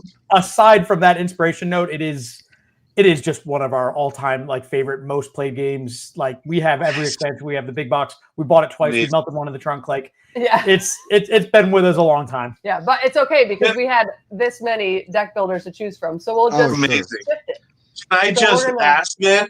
Have you played designers other games that have the card crafting? Like he just came out that all play game Ruins. That's the same. Yes. Yeah, same Edge guy. of Darkness. at Origin. Anytime I see a game with clear cards on it, we got Canvas. Maybe we should have done customizable heroes. I really hope this is Joey Vigor. I really hope it's Joey that commented on Vigor Inc. with that. It should have asked to wear Trebek's hairpiece. So after the shift, we're gonna stick one right here in the middle. And Okay, we're gonna so number 3 for us is going to be Challengers. Ooh, you might have Challengers. stole one off of their list as well. You Good job. did. Heck yeah. Great. So Challengers is a super Great pick. fun game. Yeah. It fits a really good piece in our collection in terms of bridging the gap between people who are like avid gamers, really want something that they can like get their teeth into, but the rules are easily grasped by like my parents. Yeah. My parents can play this game, kids can play this game, but it's Yeah. still got enough meat to it that like your regular gamer is not going to get bored by it. So you start the game with this like basic hand of cards that are like blue cards. And then you have this is essentially your pairings. You can play this game anywhere between like 2 to 8 players. And every person gets this like matched card. And there's 4 different colored playmats. Yes, there's a slot in the box to fit the playmats. Mhm. Something like that. Nailed it. It's important. Each round, you look at your little like pairings card and you go and sit at the playmat of that color. And so it like rotates around who you're matching against. You're playing a game of capture the flag, and you've got your deck that you've built, and you flip a card off the top, and you essentially have to like beat a higher number. Like if your opponent has the flag and the person holding the flag is a number 3, then you have to reveal a total of like 4 or higher when you flip to try to take the flag back from them. And you go like back and forth essentially until someone runs out of cards in their hand or something else that I'm not going to get into. There's some other right now. wrinkles. Yeah. Oh yeah. And so you play like 6 or 7 rounds, and in between each round is like a deck building phase where you can craft your deck, you can remove cards if you want to, you can add cards if you want to, and then you go to your next match. Yeah. And so what I like about this game, aside from the fact that the rules are really easy to share, is that everyone is engaged the whole time. Sometimes it's hard to get 8-player games where you're not just sitting there forever waiting for your turn. In this game, everyone is doing something all the time, and you're like up, you're moving around the room, you're switching seats, you're playing, and it's a really good like game night party game. Yeah. Yeah. No, that's Have you a great seen pick. the Beach Cup expansion? I've never played the Beach Cup expansion, but I've seen it. Yeah, because then you can put them together. It's actually one where you can mix them together, and it makes sense. But then you can play up to 16 people. And it gives you like an asymmetric ability, but it gives you enough to where if you combine it with the first one, you could still everybody can still have an asymmetrical ability. Awesome. But it's fantastic though. Yeah, we've played the crap out of this game. I actually took both of mine and combined it all into one box, so I can take it all and we can do because I'll host meetups at the game store, and I got 10, 12 people. Sweet, everybody knows how to play War, right? It's basically you're playing War back and forth and. that deck building to keep people interested, and yeah, it's great. Mm-hmm. I didn't know that you could put up to 16 players. Like we've had a couple different where we did like a board game cabin weekend, and there was just like 10, 12 people, and we're like, well, what games can we play with that many people? That's not just another social deduction game, Right. And this is a good one. Yeah. Yeah, this is a really good game that I'm terrible at, but I did have fun playing it. We did a tournament last year, right? Didn't we? Yep. A year ago at a local Something like convention, PoppyCon. Yes, Yeah, if you guys like that, grab that beach cup, and you guys will not be disappointed. It'll be more of what you're enjoying. So we should do another challengers tournament at the adventure tabletop convention that I'm in Warsaw. Yeah, in Warsaw. That wouldn't be bad to run that. Yeah. See if we can get people to sign up for it. Yeah, give away a game. Be like, hey, come and play this. I got something to give away. Yeah, we're even now because this literally was in my list too. When you guys said challengers, well done. Yeah, they sniped somebody. I got my replacement queued up. Bob and I are big fans of this one because, like you said, you can bring this to meetups and literally teach it to anybody, and 8 people are engaged through the entire game. It's so good, and I love how the deck building is really what makes this game as fun as it is. Like playing the war is cool, and like how you're building your deck is really what makes it enjoyable. How you're trying to, if you draft the same cards, when your cards get beat, they go on the bench, but the same cards go in the same bench slot, so it puts you one step further away from the actual losing condition, which is filling up your bench or running out of cards. There's a really tight rope you got to walk. You can't have too many cards in your deck or your bench fills up, but at the same time, you want a lot of duplicate cards to keep those bench slots open too. I love this game. It's a really good pick.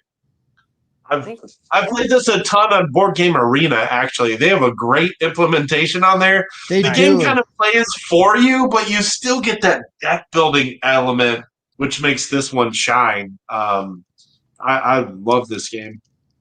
Oh, I'm so bad at this game, but I love it. It is fun. It's really good. Great pick. But yeah, like Bob said, the Beach Cup expansion is a no-brainer if you're a fan. Those asymmetric abilities are really cool. They are very cool. Yes. All right. This is my I guess problem. it's time to talk about the deck builder I've actually played with the cards the most. And Tim kind of allowed me to keep this one because I'm such a huge fan. It's from the guys that made Ascension, and it's Shards of Infinity. Yes. I freaking love this game. Great pick, Mike. It's Team Deathmatch, the deck building game. I mean, your goal is to take out other players and eliminate their hit points. So you're drafting cards that attack, or you're drafting cards that defend with shields, or you're drafting cards that actually allow you to heal your hit points. But the one resource in this game that you always have to watch out for almost creates a timer in the game, and it's the mastery element. Shut up, Tim. I'll get to it. Yeah. Please tell the whole mastery story. element in this game. Every time you don't want, every turn you get the opportunity to increase your mastery by 1. But there's also these cards that have stars in them that allow you to increase your mastery. And on your little player board here, you've got your hit points you got to worry about, but you have this mastery dial. There is one card in your deck that lots of the cards in your deck scale to your mastery. So there's more powerful effects you get from the cards as your mastery gets higher. Well, there's a card in your deck where if your mastery maxes out at 30, it's an infinite damage card. So every time you draw this card, somebody's dead. And that's almost like the timer for the game is somebody maxes out their mastery, draws that shard reactor, and blows somebody to smithereens, regardless what their health, defense, or heal is. But I just love this game so much. I do think, even though it's a 4-player game, it's better at 2 and 3. It overstays it well. It's best at 2. Yes. 3's fine. 4 overstays its welcome, but this is such a good death match deck builder. 3, you run into a little king making, I feel like. And it just runs a little long. I've seen some 4-player games run an hour. It's better when it's 30, 40 minutes. What I love, though, is that when I sat down and played this with Mike, and this was very early in my playing games with Mike relationship, is that Mike's like, oh, I've never seen anyone win by mastery. And I'm like, ooh, challenge accepted. Mike, how did I win that game? By mastery. Yeah, you're welcome. That's my favorite way to win that game. Oh, you bastard. It is the best way. He used his infinite shard reactor on me. Shut up. But it's really, really good. It's so good. Again, it's the guys that made Ascension, so it's got a lot of those elements in it. Thank you, Chris. Hope to, I'll see you next week, I'm sure, I look forward to playing games with you at Gen Con, man. Chris is friend of the show and great dude. Thank you for being here. And check out Flawed. Worth mentioning on what? I heard Tim say see him next weekend. I was like, wait, what? Well, no, we'll see him next week, right? Like, because Chris watches every week. Oh, fair. Yeah. Yeah. I thought maybe he was coming up to play some games. I was like, what did I miss? Oh, here goes Evan. Here goes Evan one-upping me. Come on, dude. Yeah. Dream scenarios. Also worth mentioning, there is a expansion where there's a co-op campaign. You can fight bosses too. So yeah, it's got it all. It's great. Yeah, that's a great game. I wrote it down as an honorable because I knew that you knew it would be on my list. Hell yeah, one of my own. I would make sure it got talked about, but I didn't. How hard do you guys go into the PvP on your list? Are you just like trying to snipe one another? No, I mean, I try to actively not. And so I get accused of being a hipster because like I try to go with that's why. With weird stuff. But some games I've just got to talk about. So, like Last Command, I had to Bob and I just played that. We literally played it together. Yep. We learned it together, and then I've got to teach somebody since I learned it. And that's only been, 2 weeks, 3 weeks? Yeah, and we had a great time. We learned it at Origins in the booth. Yeah. Right. Yeah, no, it's hot topic at that point. And it also deserved to be on the list. Like, holy shit, this is a great deck building game. Yeah. So, yeah. All right. Thanks to Bob for numero dos.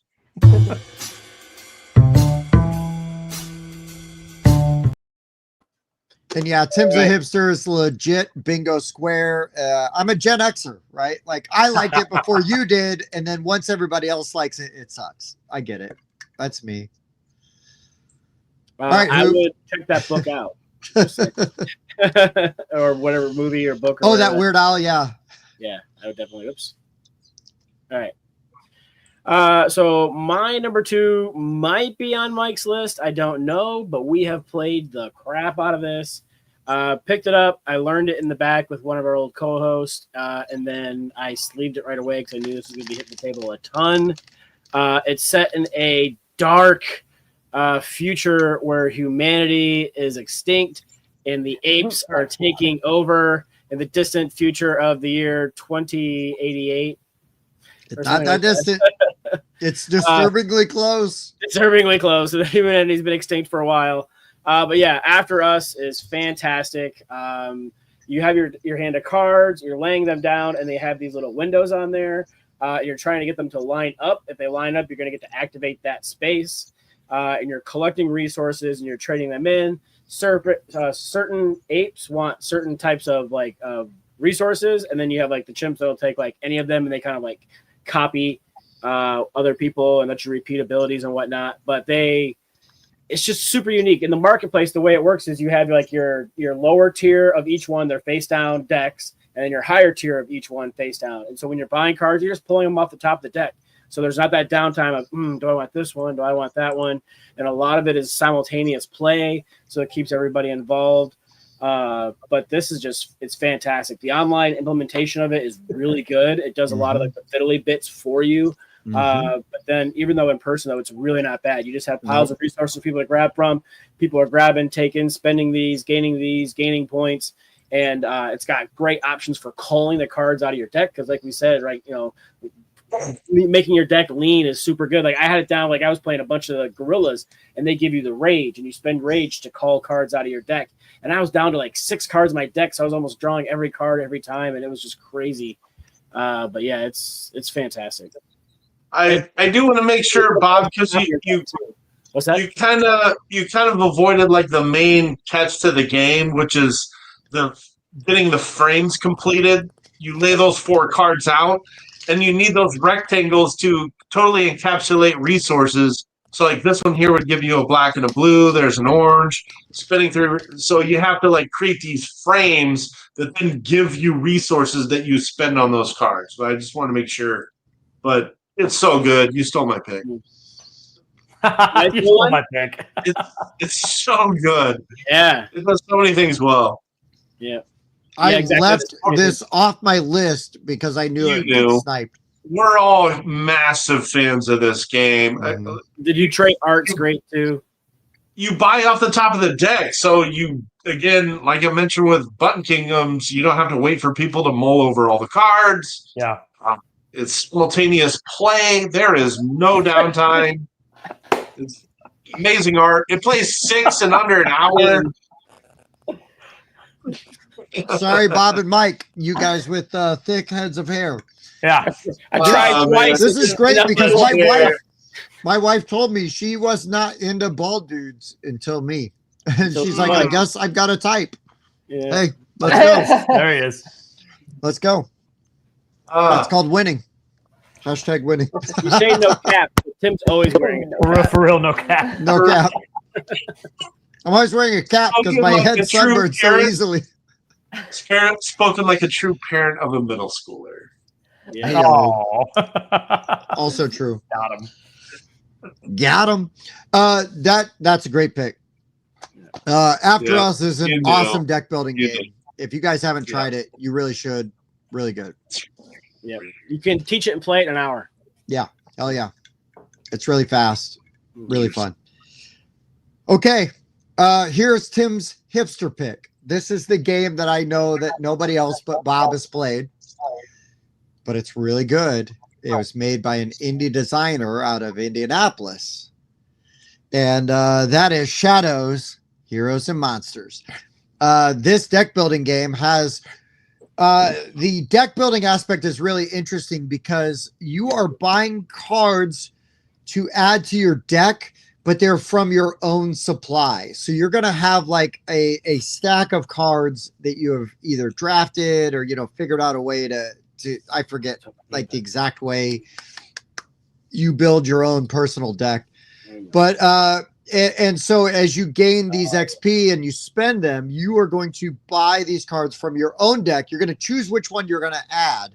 And the other really cool thing is the way you play your cards, they're going to have numerical initiatives. So you're going to resolve all the zeros. Then we're going to resolve all the ones. Then we're going to resolve all the 2s. So whatever initiative on the cards that you have played, you're going to resolve at X time. And you can attack the main monster. You can attack your opponents, which can give you things. There's items you can buy, which are going to, sort of enhance your different attributes. This game's just really unique, really fun.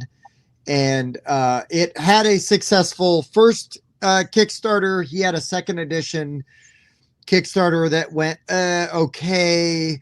I'm hoping he's going to relaunch, but I think he's doing a different game in between now and then. But super characters. Yeah, very asymmetric characters. This game's really neat. And if you have the ability to check it out, I strongly recommend it. But this again, right? It's sort of a like, oh, hey, let's talk about deck builders we really like that maybe you haven't heard of. So this is definitely one of those strong recommend. Very cool, very unique deck building game. And the way the cards time out is really interesting and fun. Yeah, Evan, they did make an ICP deck builder. It's really good, actually. It's pretty good. I mean, it's a lot better than some other. No, it is inherently flawed. Not like flawed, the good game. It's flawed as in like it has errors. Careful. Yeah, right. We don't want to get anybody confused. Yeah, let's mandating Fago is not an error; it's a feature. Yeah. But yes, the ICP deck builder game is out there, and it's a thing. I'd like to find the expansion for it though. That one's not on our list. We thought about it, but we couldn't bring ourselves to put it on. Oh, hell yeah. You got ICP? Wow. You got into the Echo side? Wow. Genuinely not kidding at all. Amazing. No. Wow. I've got it somewhere over here. Yeah. Yeah. It was a good game. Legitimately a good game. Bob, did you just go to grab your copy? Yep. Yeah, it's fair. Yep. Okay. We saw it. We know it exists. Yeah. Oh, is it our turn now? It's our turn now. Yep. So we're gonna make another diversion. Because you guys are choosing such wild and cool stuff. Our number 2 is going to be plenty mainstream enough, but I feel like it's a game that like a lot of people don't realize. Is there I feel like I think if you're like in the gaming industry, you've definitely heard of it. But if you're just outside of it, you probably haven't heard of it. There are so many people that we come across that are just like, oh, I've never played this. Like, what is it? So I think you and I differ on this part. Yes. This is the one that we didn't agree on, but it's kind of the same. So the game for number 2 is Clank. But hell yes. Ken wants to put Clank as number 2. I want to put Clank in space as number 2. Oh, please I love Clank. Clank's fantastic. I like Catacombs the best myself, but go for it. I haven't played Catacombs. Oh, tile exploration instead of having a set map. Oh yeah. Okay. See, now I got to play Catacombs. But yeah, Clank is great. Clank I have Clank written down. And nobody said it. I left it up because I talk about it a lot when we talk about deck builders. So this is what a lot all the time. Yeah, I was hoping to play Legacy tomorrow, but Tim's got stuff to do. It's a very interesting. Like you're going out, you're using your deck, and you're doing a deck building. And we had talked about how a lot of deck builders will have like a purchase component and a fighting component. This one's got a purchase component and then a travel component. And a fighting component. That's right. But some of the cards you play give you movement on the board. You're like playing cards to move on a board game. And I guess that in both of the games, but I feel like you kind of feel it more in like base Clank. You're trying to like go out onto the board, collect things that will give you points, and then get back to your home base. Yes. Once someone gets back to home base and like triggers an end game countdown, if you're like deep out on the board, you better get back while you can, or you're not going to get any points. Yes. So it's like explore enough to get points, but when do I know to turn back? Yeah. Yes. There's a lot of really cool like dynamic. It's a fun game. I don't think it's a very competitive game off the rip. It's you have to sit down to have a good time with this game. You know, pulling the cubes out of the bag is really feast or famine sometimes. Like there are certain things that just make it like a very LOL moment, like while you're playing. However, there's also a lot of really dynamic, like little choices where it's like, oh, the guy who went before me like turned left down this corridor. Like I know he's going for this or this, which is much deeper than kind of where I was heading. So now I know I've got a little more time, and like it gives you space to kind of like, you know, play the edges a little bit, even though it's just a really like fun game. Also, there's just like a lot. It's honestly kind of similar to challenges that we were just talking about. It'll get you on both ends, and you can just get people sat down and playing it, and it's like it's just a good time. I remember we brought my sister, who you've met Mary and Tyler. The very first Origins we went to, they were just coming to help us out with Flawed. They didn't really understand this whole subculture that we got going on. And the very first night of Origins, we went to the open game area. We went to the board game library, and I was like, you guys need to play Clank in Space. And then they were hooked. They absolutely loved it. And Mary was like, what is this like board game world that you guys all have hogged from the rest of the world? Like, this is so much fun. Why doesn't everyone do this with their free time? I was like, right. Well, yes, agreed. It was from Clank in Space. Clank, any version of Clank, I will sit down and play anytime. I love Clank that much. I don't care. It's so damn good. Oh, I love Clank. Yeah, it's fun. And who doesn't love like blind pulling stuff out of a bag? Oh, it's the best. Fully out of the game or not. I always get killed. I always get killed. We need to play Clank. Stop making so much noise down there. Listen, I am usually such a safe player, and I'm always against somebody who's just playing like all the heavy-footed cards. Yeah, this one. And they've got 5-1 cubes in there on me, and I'm dead. I'm like, what's happening here? Always full of my cubes, and it can keep getting pulled. I love it. I love it. But that's the great thing about Clank, right? Yes. That is one of those games. That is one of those games, though, that gives you stories. Like every time you play it, you're like, oh, there's no way they're gonna draw like 4 of my cubes. Right. Because she has like 10 cubes in, and I only have 4. There's no way they're drawing 4 of my cubes. Dead. 4, boom, red, red, red, red. I'm dead. That was awesome. Instantly. Yeah. Oh, it's so much fun. Oh, I love it. I love Clank so much. That's a great pick. Thanks. Oh.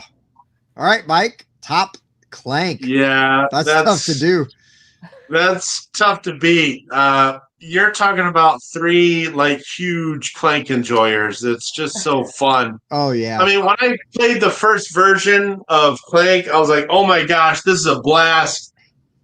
This is probably my favorite deck building game. And then I played Clank in Space. I was like, oh my gosh, this is better than the first one. This is probably my favorite deck building game. And then I played Catacombs. I'm like, oh my God, this is better than the other ones. You can't pre-plan your whole strategy.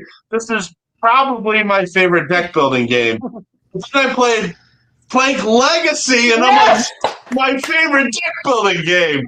I love the Clank games. They're so good. Yeah, they are. Fun. Love that movement where you have to incorporate weapons and movement in your deck. And then you just add this really goofy story and things that are added to the board and added to your cards as you're playing it.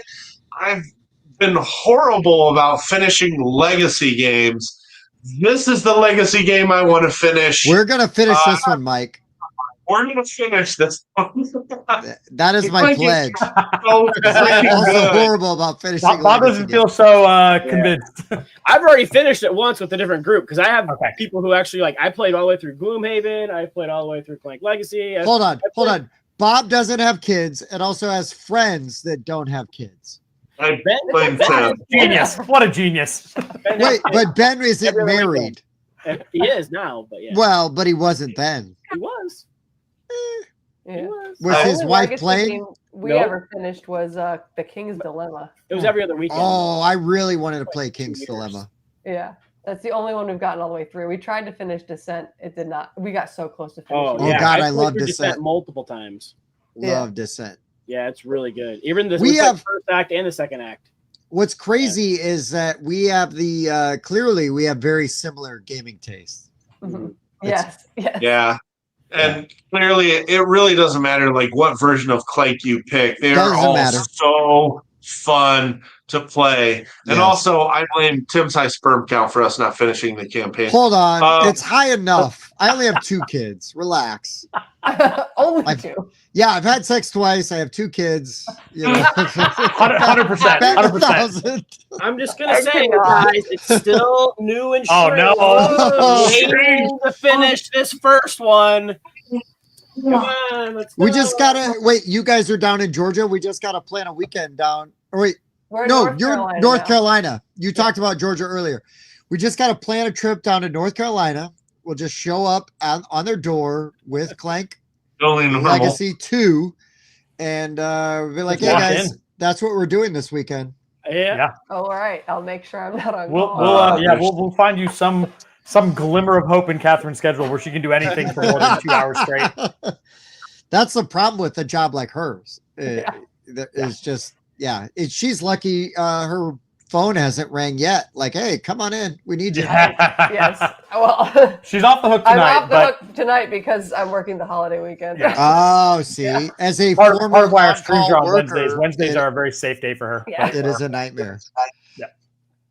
Anyway. But okay. Sorry, Andrew. This is Twice. Yes. Twice. Critical. It's one of my favorite Monty Python references from The Meaning of Life. They talk about Catholics versus Protestants. Oh yeah. You know, Yeah, sure. Protestants are allowed to use protection. Catholics aren't. That's call all I'll that? say. Yeah. Anyways, Clank Legacy, Mike. I'll get us back on track. No, we're good. It's amazing. Yeah, no, it's great. You should, and all the clinks are good. That's all that matters. That's the cat from Come on. Clinton, by the way.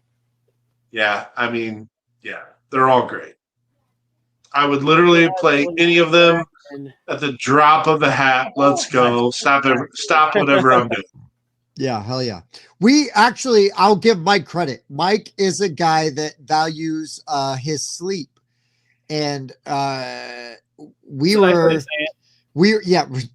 First to bed, last one up, but okay. He is.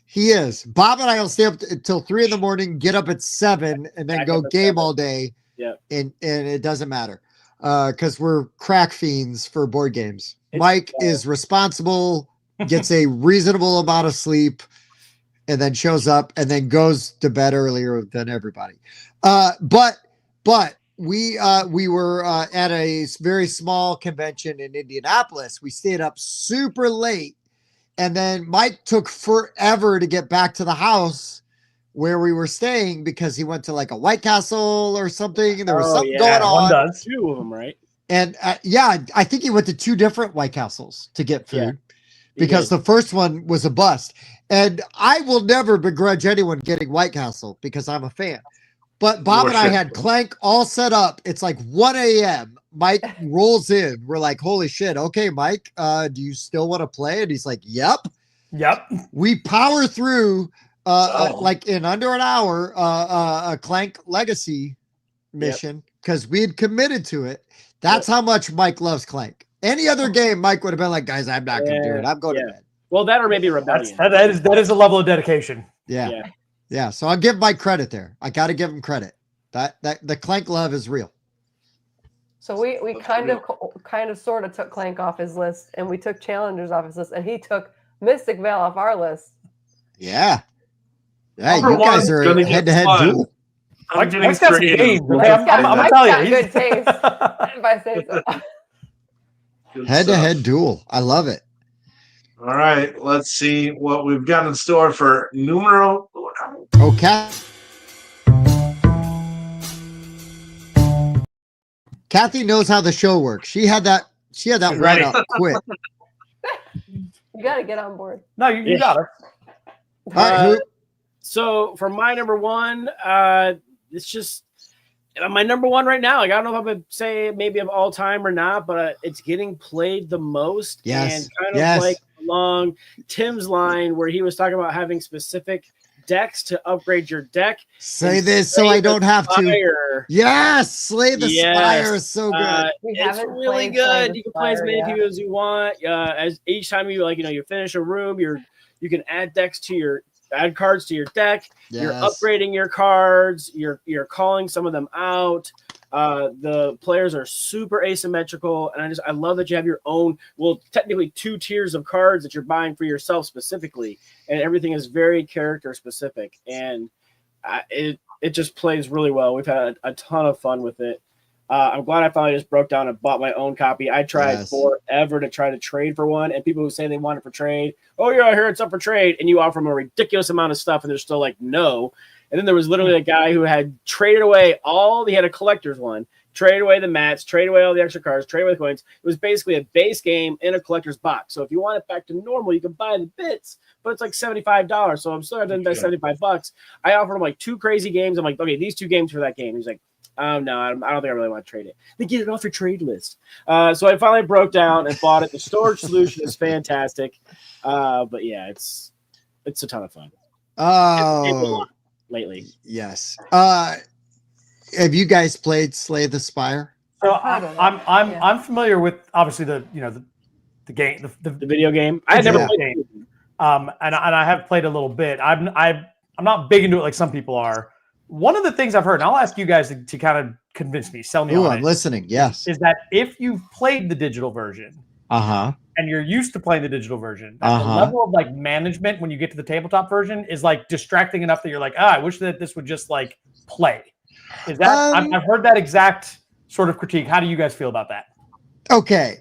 I will say that board gamers, the level of management is what a board gamer is used to. Okay. Yeah. But I was talking to some filthy video gamer and they just didn't want to do it. They're used to just click. Why isn't it doing all the things I wanted to do? Automatically. Yes. You got to do a 30 seconds of bookkeeping when the cards come up. But it's really not. It's not bad. Okay. But yeah, I had my suspicions for what it's worth. Yeah. No, and I get it though, right? Because there are people though that don't want to mess with the fiddly, I don't want to put tokens down or I don't want to keep track of this and that. The game does it for me. Awesome. I have the board game. I play it solo. I play it with friends. I have the app on my phone, on my iPad, and on my PlayStation, and I will play any version of it whenever I'm bored and I don't care. So understood.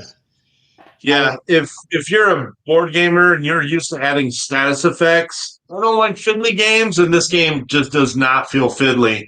And the fact that you're able to play with like 3 of your buddies just completely puts it beyond that tiny bit of fiddliness that you're worried about. Yeah. It's really, really good.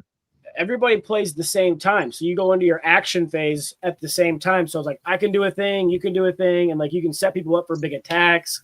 And so the simultaneous play really helps to keep the game, everybody involved. It's a really fun co-op game that as long as you don't have anyone like overly quarterbacking, right? Like, I just want to do this. Like, okay, we'll go do that. Like, let's see what happens.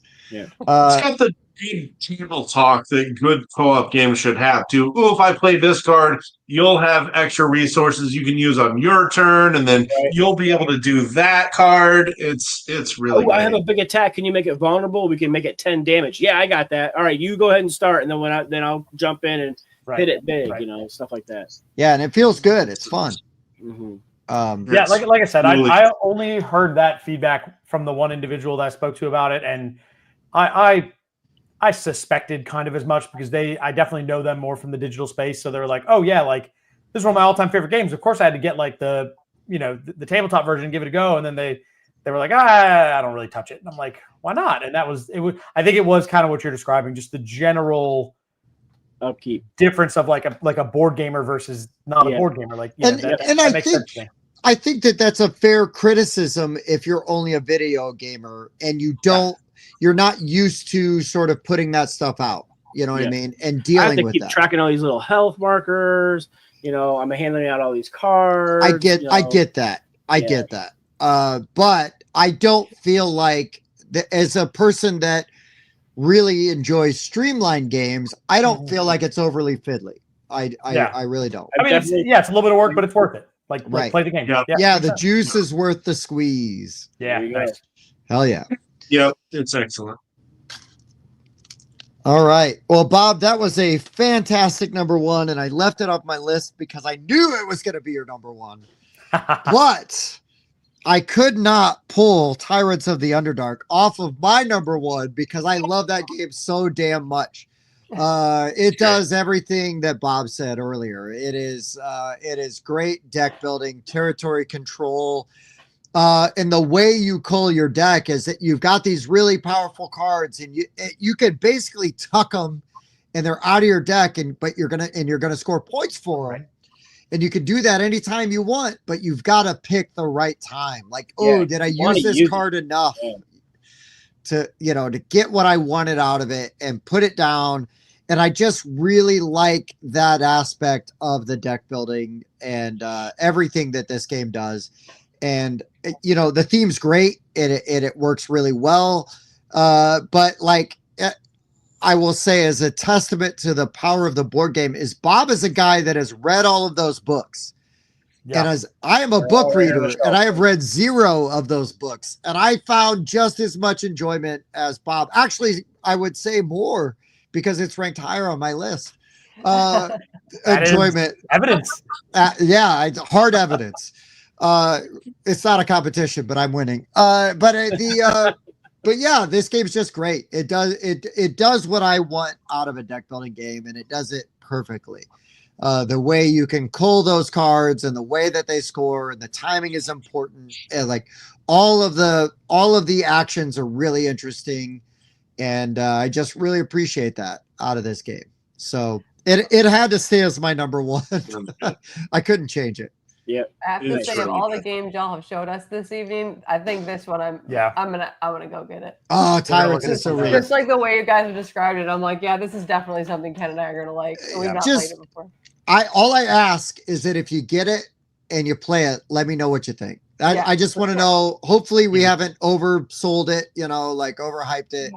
But genuinely love the game. If you guys get it, I really hope you like it because we love it.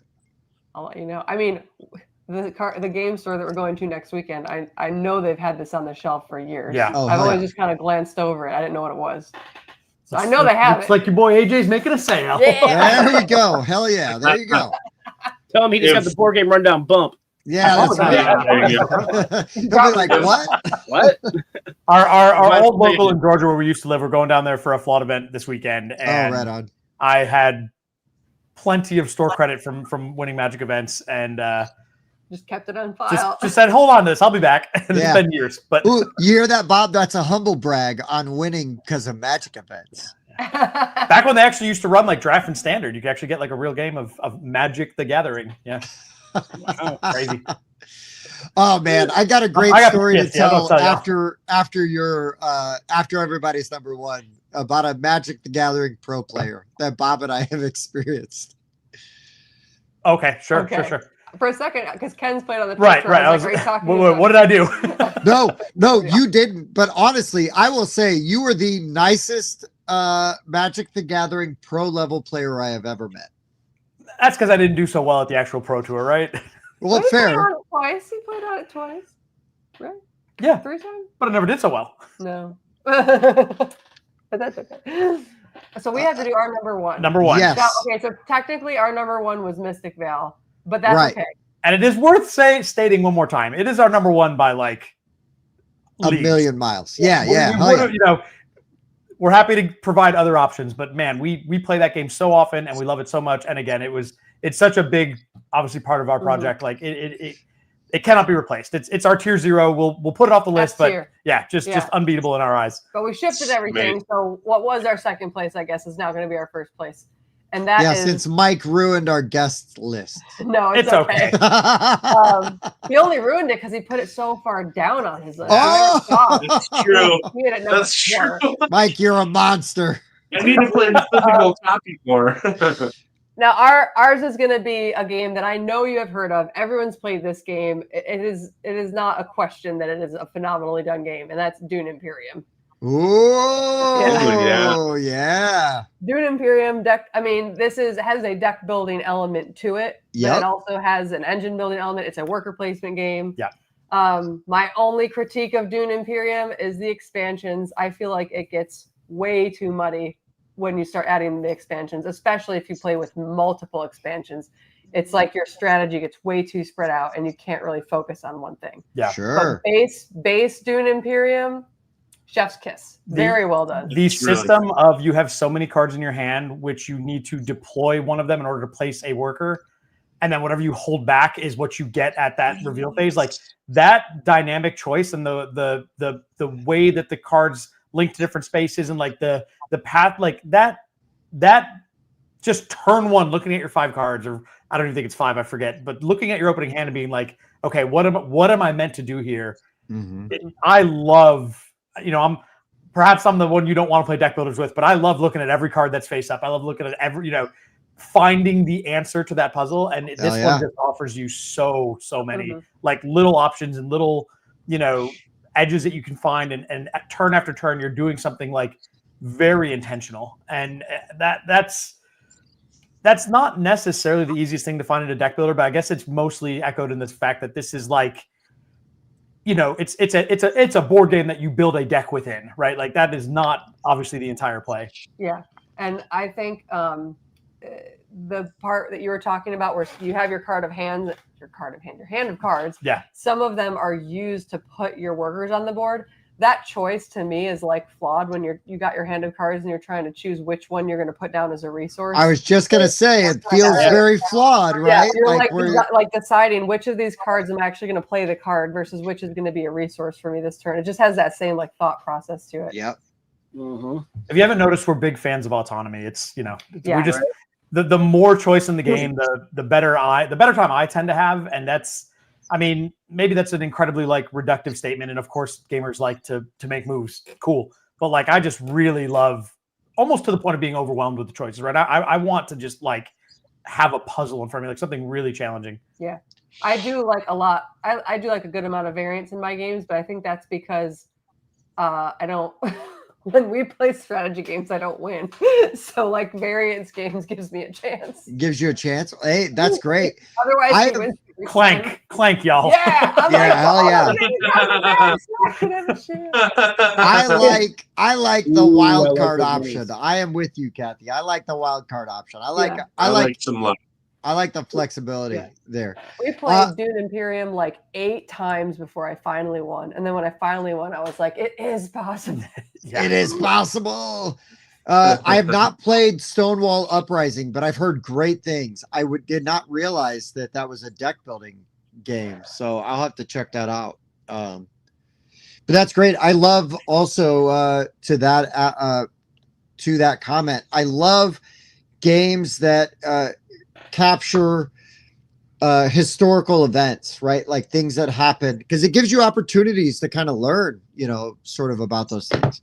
But I will also say, in the same vein, Dune Imperium, games like Dune Imperium are, if you are not a Dune fan, like you didn't read Dune or any of the sequels to Dune or watch the movies, like those are great gateways to that IP.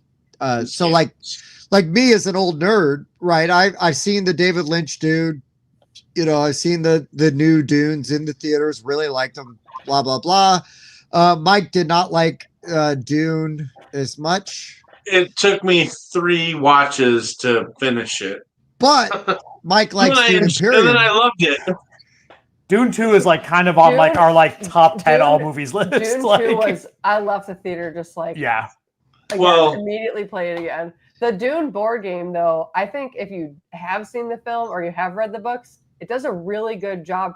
Does. What's the word I'm looking for? The flavor matches. Implementing. Yes. A card named something that you're like, yeah, that is what that thematically, it all works out, right? Yeah. Water is like a very hard to get resource when you're playing the game. Yes. Spice flows. Yep. The spice must flow. Like the spice must flow. Yeah, dude. Very well thematic. Dude, what was so crazy, and this is the thing about being like a Gen X hipster, is it's like I was saying the spice must flow to my nerd friends, back in '93 when nobody knew what the hell we were talking about, and now everybody, now everybody loves it. Cool.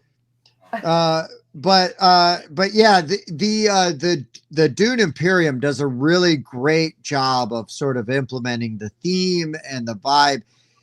Same designer as Clank, right? Paul Denneman or something like that, right? Denon. The follow up to that statement, though, and this is probably worth stating for anybody who's like worried about how much they like Dune. It's not a prerequisite. Not at all. The mechanics in the game will play well, even if you have no clue who these characters and these topics are. Like, it is not needed at all. You would come in and go, wow, there's a lot of really cool lore behind this game. I wish I knew what it was about. Yeah, you might almost be inspired. Yeah. No, that's a great point. And that game specifically has great artwork. Mm-hmm. Almost as good as Flawed. Almost. There we go. It's different styles. It is different styles. Yeah, It is a different style. All right, Rice. People's mic. See, I have a short attention span. That's why it took me a while to get through the Dune movie. And then when I did, I was like, holy crap, this is a really great movie. It just starts really slow. Dune Imperium easily could have been on my list. I'm a big fan of this game, but I've definitely put it on a lot of lists, so I kept it off. And then more and more games have just been chopped out of here by others. So we're going to talk about one of my favorite. Tim had a device die. Hold on. Yeah, I heard Mike was going to start talking, so I had to bail out. Yeah, that's what it was. He had to leave because I was talking. Let's talk about the same designer as Mystic Vale.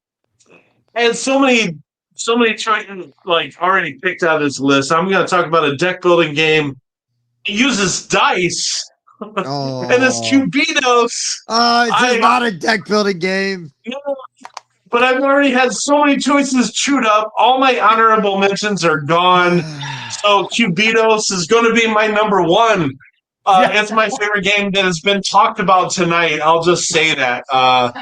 John DeClaire, designer of Mystic Vale. This play is like a deck building game is the thing. It does, because you're actually going to choose 7 dice out of your pool, and you're going to simultaneously roll them. And then if they are a face, they're locked in. Well, those faces are resources to buy better dice to increase your dice pool, or they're going to give you movement because this is a race, and you're actually trying to get to the finish line first. And this game just works really well for me because of the simultaneous play, but it really plays like a deck building game because if your dice pool runs out, you're going to move all of your spent dice into the available dice and then choose the ones you want and then re-roll those. But it's really just a race. Whoever gets across the finish line first is going to win this game.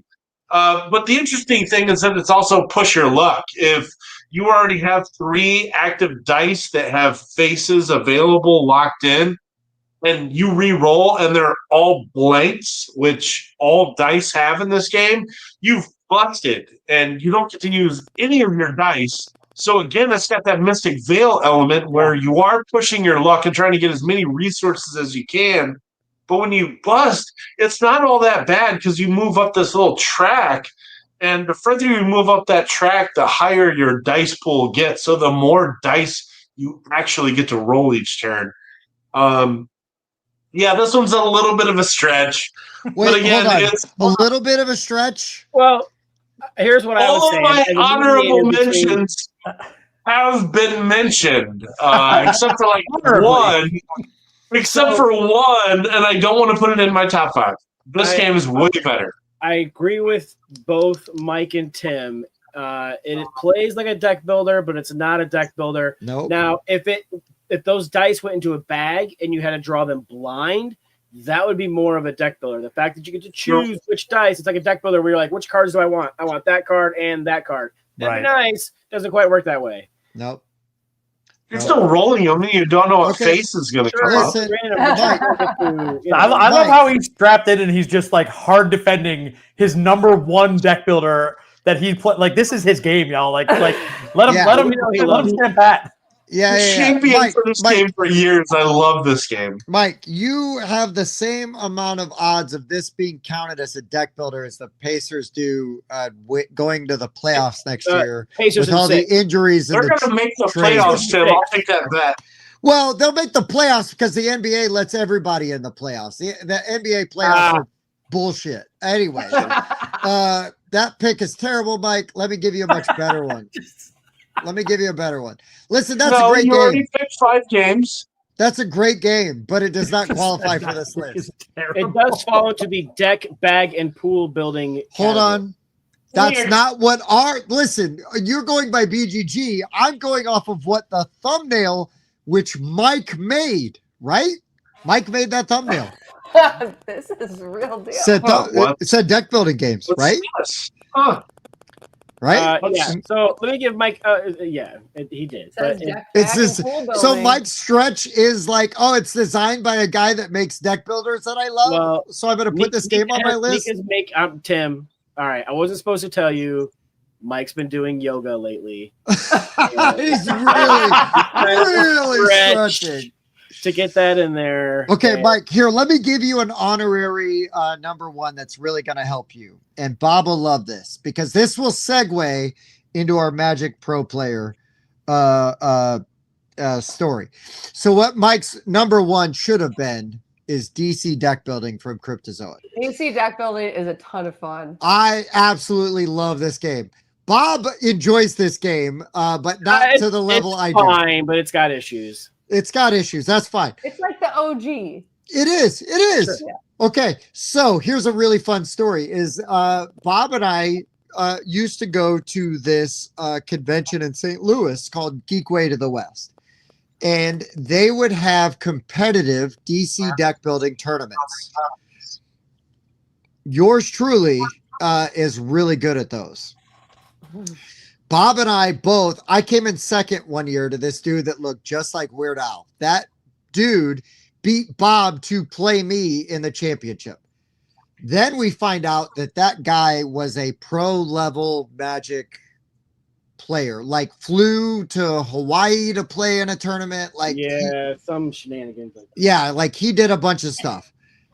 I got that guy to rage quit. Because he was next to me and I wrecked his ass the next year. And it was like the best thing ever.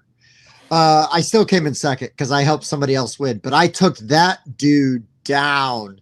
Like it was like a personal vendetta at that point because he was like kind of snobby. And I almost felt bad at the end because after I got him to rage quit, I talked to him a little bit later and he was just kind of like talking about like his, journey and like what he went into and, and all that stuff. And he's like, yeah, I just couldn't do it. I knew I was going to lose and I had to quit and da. Then I found out he was like a Magic player, like on that level. And I was like, oh, that makes sense. That makes sense because that dude was the reason why I didn't really like playing Magic very much. So personally, it felt really, really good to like take that guy down. And then the best part was that I got to run over to Bob and be like, I beat him. I vanquished you. Right. Like not only did I beat him, but he quit. Like he didn't even actually lose. He threw down his hand of cards and walked away from the damn table. That I was like, yes. That reminds me of a similar story that Ken had in a Magic the Gathering tournament. Hell yes, let's go. The specifics of the game, but his opponent, same thing, rage quit so hard that he left the event and he left his dice behind at the table. And Ken still has them to this day. He's like, "This is my trophy. This is my trophy." And listen. I only get them out for certain occasions, and if I'm like, you're packing them back up in the box. If one of them's missing, I'm like, all right, everybody freeze. Like this is going back in here. Yes. It was like top 4 with PTQ in Rochester, New York, and it was he was 99% to win, and I have 0 cards in hand. And I draw my 1 outer, and he goes to make his game-winning play, and I'm like counterspell, and he just looks me dead in the face. I'll leave the colorful language out, but he's just like F you, like with all caps, like in my face, screws up his cards and walks away. Oh, nice. Oh, that dude got off easy because people don't know this, but normally Ken takes the ears from people that he beats. Makes a little yeah. So that guy got off easy. He just lost his dice. Yeah, I suppose he's lucky. He left before the ear cutting ceremony. Oh, doesn't that feel good though? Yeah. I mean, again, 99-1. Honestly, like I was dead, but yeah. But here's the thing: is I love playing games and I love winning. Don't get me wrong. But if I have a great time playing, I don't really care that much. But when you get somebody that's kind of a dick about it, it feels really good. It feels really good to beat them. Yeah. Especially if they quit, because they might have still won had they stuck it out. Yeah. I've had many people like try to quit, and it's like, you know what? just play it out. Play it out. Play it out. Come back and win. And you're like, see? That's Yeah. why you don't quit, dude. You play it out. I know. Yeah. Hey. Not you. So I had one honorable mention that I wanted to give. Andrew. I think Go to that hell, Andrew. I love you. Mike might like this game. It's what is this? I think it says John D. Clare on it. And it's got some Edge of Darkness. cards in it with see-through, transparent. Oh shoot! I got a big old copy of Card it. crafting system. Yeah, it's really cool. You're building up these crazy cards, but the problem is the stronger you build a card, the stronger the monster on the back is. And so, like, as you build these cards, they go in like a community deck, and they get drawn, and people have to deal with those cards. And you're dropping cubes in the tower, and the tower like splits these cubes up into different areas, and then you're fighting those monsters, taking those cards and adding them to your deck. And yeah, it's really fun, but it takes a lot. It's it's obviously huge. Yeah. Mine's still in shrink. There. Yeah. I got it right there. I played it probably 3 or 4 times, but I really enjoy it. It's just a lot to get to the table. It takes a while to get through it. It's not as accessible as like a Mystic Veil is or whatnot, but it's definitely. I mean, it's worth checking out. Like if you know somebody who's got it, ask them to teach to you sometime because it's. Hey Bob, you should teach that to me sometime. You got to convince him to get it out of the shrink wrap. I'll teach you as soon as we finish our Clank Legacy. Okay, Oh. fair. I love Clank Legacy. There's no problem there. He's like, we twist your arm. Yeah, I know, right? Like, oh, okay, that's fine. Hey, you know what? I might be able to sneak out after fireworks. If I can, I'll How roll late over. is it? I don't know. I gotta get my beauty sleep in. Whatever. You're beautiful enough. You don't need any sleep. Awesome new shirt for Hawaiian Shirt Day. Yes. It's like Miami Vice yeah. meets I know. Star Wars. Pretty. Yeah, pretty it's good. Scarif, basically, right? Yeah, right. Yeah, like Rogue One, Star Wars nerd. Yeah. Hello.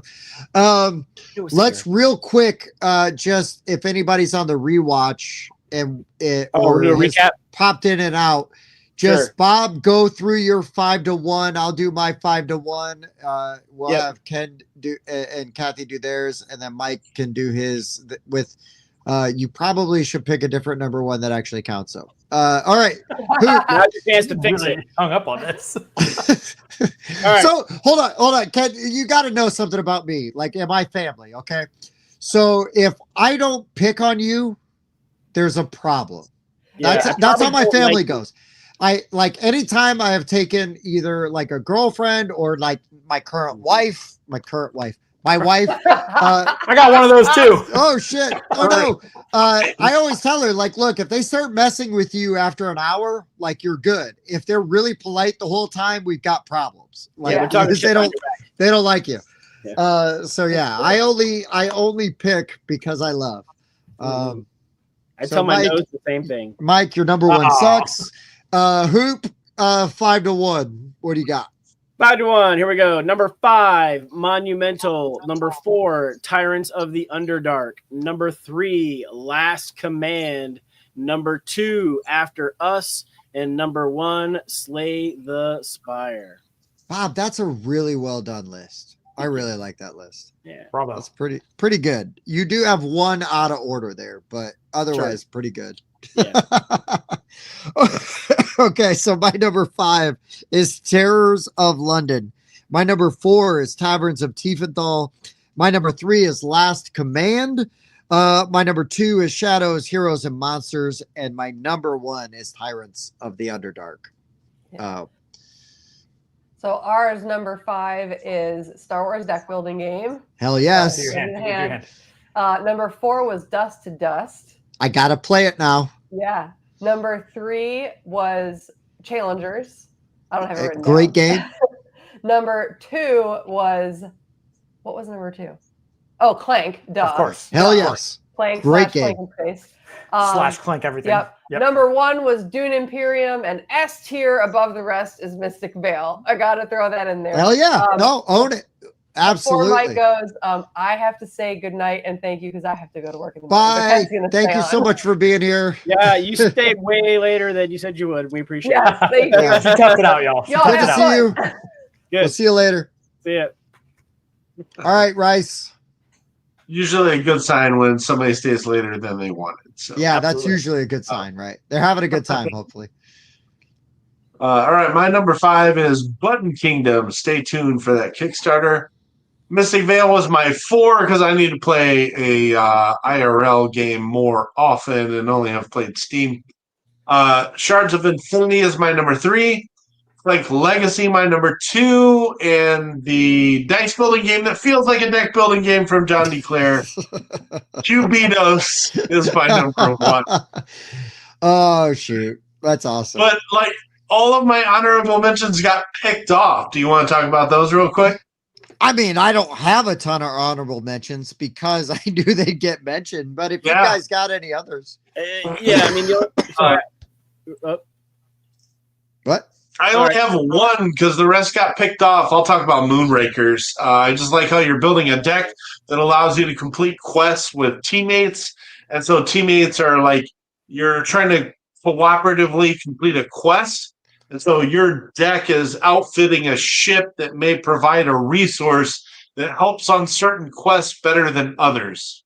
Some people say there's some king making in it because you're kind of like trying to avoid giving like points off of those quests to the people that are in the lead. But I just thought it was interesting how you're also negotiating while you're building a deck and building up a ship. So more unique than anything else I've ever played. That's the only honorable mention that didn't get stolen. I had so Into the Aquaside, Mega Sky got mentioned. The only one I got that didn't get mentioned at all that was on my list was my Attack on Titan. I don't know if you've seen like the show or not, but they do have a cooperative deck builder. There's two Attack on Titan games. I think yours is the better one. Yeah. There's one with like the big tall Titan you move up on. Don't mess with that one. This one you put these wall tokens out, and the market go out underneath the different wall segments. And then as you're dealing the cards out, eventually you get the Titans. They go on the other side of the wall, but you have to fight them off because you have a mini, and you can be on the inside of the wall and buy goods. You go to the outside of the wall to fight the Titans. And you really got to work together because Oh, that game will beat your ass. You got to have that ass. Titan killer. You got to have somebody that can get over there, do a big ass attack to actually kill like some of the big Titans. If you guys are just squabbling over who's getting the attack cards and who's getting the support cards, you're not going to win. You just won't. Yeah. So. Yeah, that's a really great sort of unsung, hero. Yeah. I will do sort of a general shout out. I love DC Deck Builder, blah blah blah. Everybody knows that. It's an old game. It's got its warts, but I still love it. The Lord of the Rings deck building game, also by Cryptozoic, really good. I like all of the legendary stuff. Marvel Legendary, the Alien, Predator legendaries. I haven't played like the Bond one. I'd really like to play the Bond one. I hate sorting it. That's my biggest beef. It is a bitch to sort. If somebody else sets that game up and puts it away every time, I'll play all the time. Hell yeah. Yeah. Nice. I hate having to look at the little font, trying to figure out what, sorting it. It just. I think it's my rule for most games. If I don't have to do the annoying part, I'm down. Right? Right. There's other games that like I'll do a lot of annoying stuff to play, War Room. I'll have or Axes and Allies, right, Mike? I'll have that whole bitch set up before you get over. Nice. Well, and the crazy thing though, right, about Legendary, I mean, again, like DC, I've played competitively in tournaments, and done well. I've really enjoyed those games. But yeah, they're a bitch to set up. There's a lot going on there, and that's fine. Brandon said, I love that Dominion didn't make anybody's list. Listen, I'm a cinephile. Great.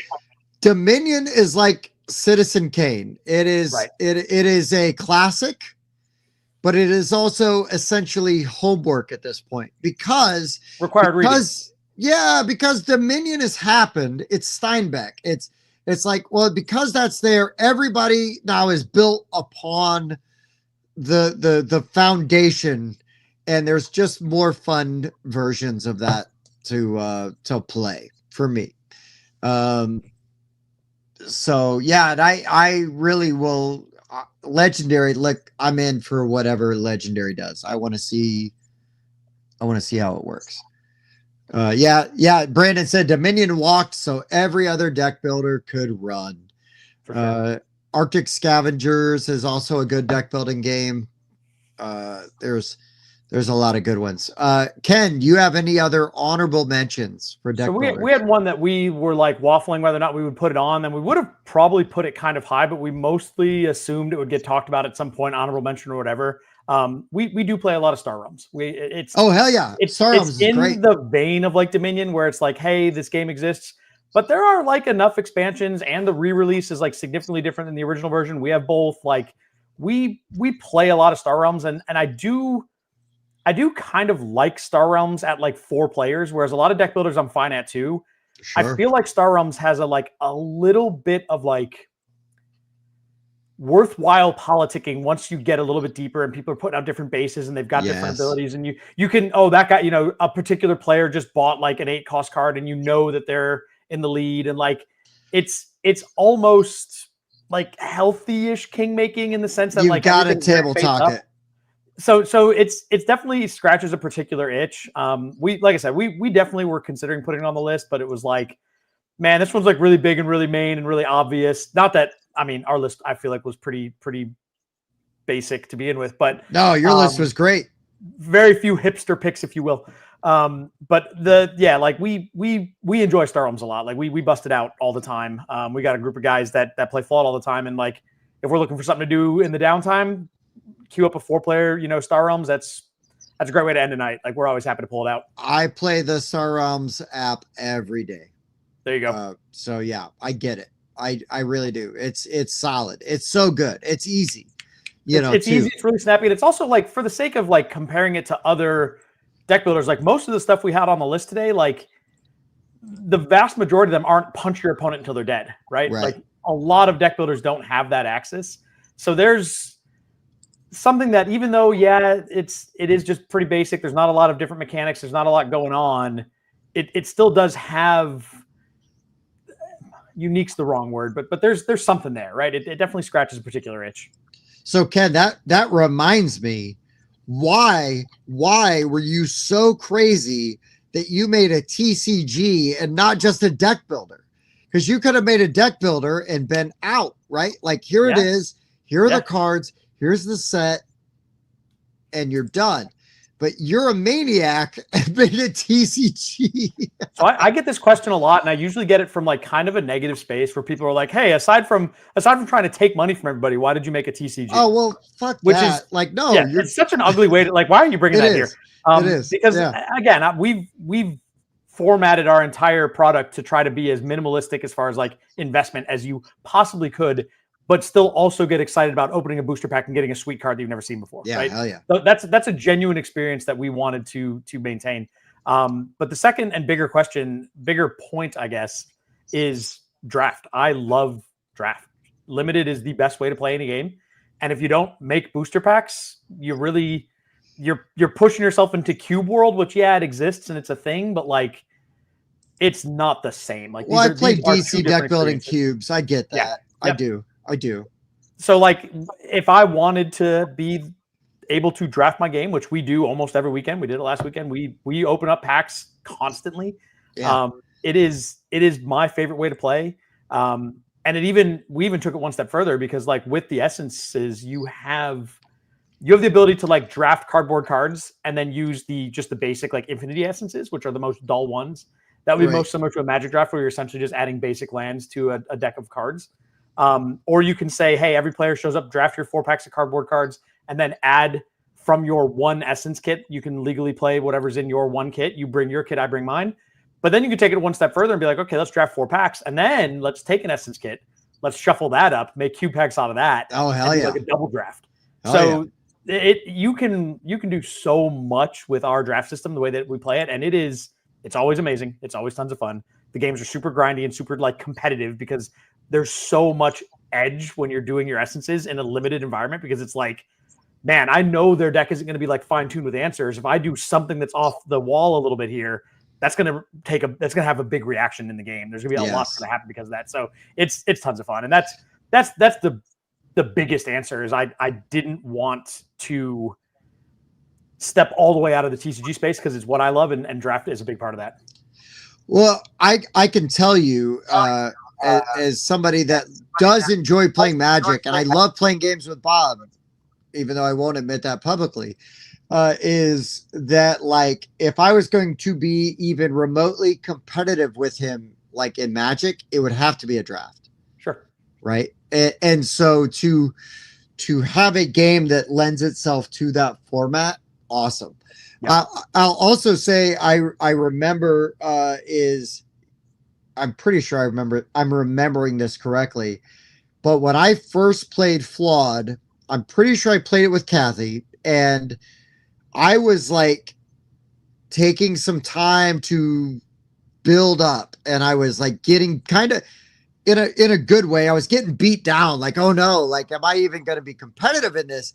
And then all of a sudden, like the engine that I like, it all kind of clicked and stuff started to come together.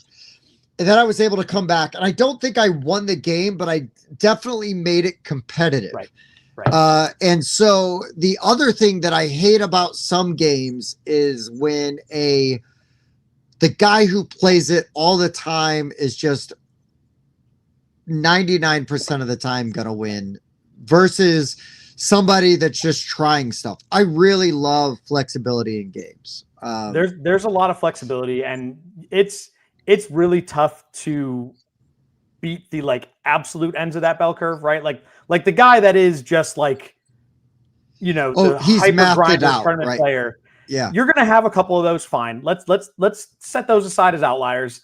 The guy who's showing up and didn't even pay attention to what essences he put in his deck, let's set those aside as outliers, and let's look at the middle, like 85, 90, 95%.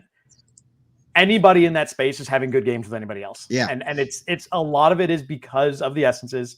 A lot of it is because of the way that the power is packed into the deck, and also the versatility is packed into the deck. Like, sure, you would be surprised how often somebody like plays a card with a certain essence combination on it in a game against a player who's like there to win, and they're like, oh, I was not expecting that. And now they've got to morph their strategy and their style of play around this like awkward thing that just happened. Yeah, hell yeah. I just want to make somebody sweat a little bit, right? Yeah. Like, you could definitely. Yeah.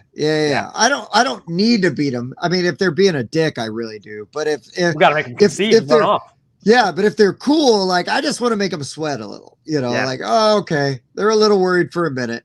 There's nothing better than beating Bob with one of his own commander decks. I'll say that. I'm just, such a good deck designer that all credit goes to the champ, of course. Right. That's right. And anybody could play my deck. I will say, what it is.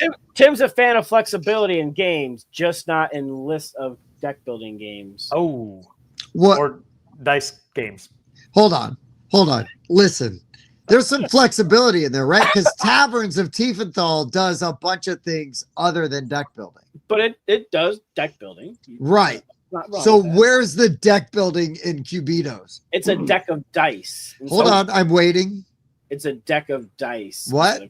Now, like I said, it would make more sense and be a better comparison if it was in a bag and you were pulling them randomly, which might be an interesting way to try playing that game. I love that Mike's just sitting there letting Bob fight his fight for him. Fantastic. Yeah, turn your hearing up, Tim. Listen, Mike's a smart guy. Don't let the beard fool you. He's really smart. And so, yeah, he's like, hey, I'll let Bob, argue with this idiot all night if he wants. Mike knows what he's doing. All of the questionable picks I've seen Tim make over the years. I've never. Tim was wrong. I've never.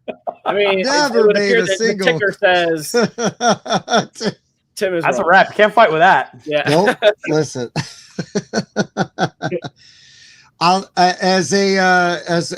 quote the great Lou Holtz as a Notre Dame fan.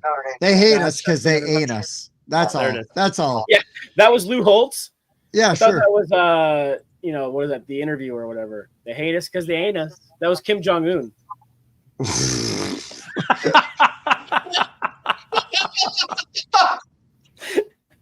I'm really glad I didn't have whiskey in my mouth. Thanks, Tim. I'm really glad I didn't have whiskey in my mouth. Oh my God. Oh shoot. Well, Ken, I hope you are okay after being subjected to our idiocracy for a couple hours, dude. Easy, man. I'm super glad we did this. When we talked at Origins, I wasn't really sure exactly what your Wednesday nights look like what you guys do, but this was a really good time. I'm happy that Cathy was taking notes because a couple of those games y'all were talking about, we're gonna check them out. I think sure, that's for sure. So, well, you guys are always a joy though to talk to at conventions. Your passion comes through, it really does. I appreciate that. And your booth, the support you guys have for your game, it shows because I'm not joking. Because I was at Sam's booth, which was really close to yours, the Around the Stump, right? Outrun the Bear and Last Command. So I'd go talk to them all the time. And every time I walked by them, by your booth to get to them, your booth was full. You guys were busy. And I wasn't going to bother you. But I love seeing that. And it's well-deserved.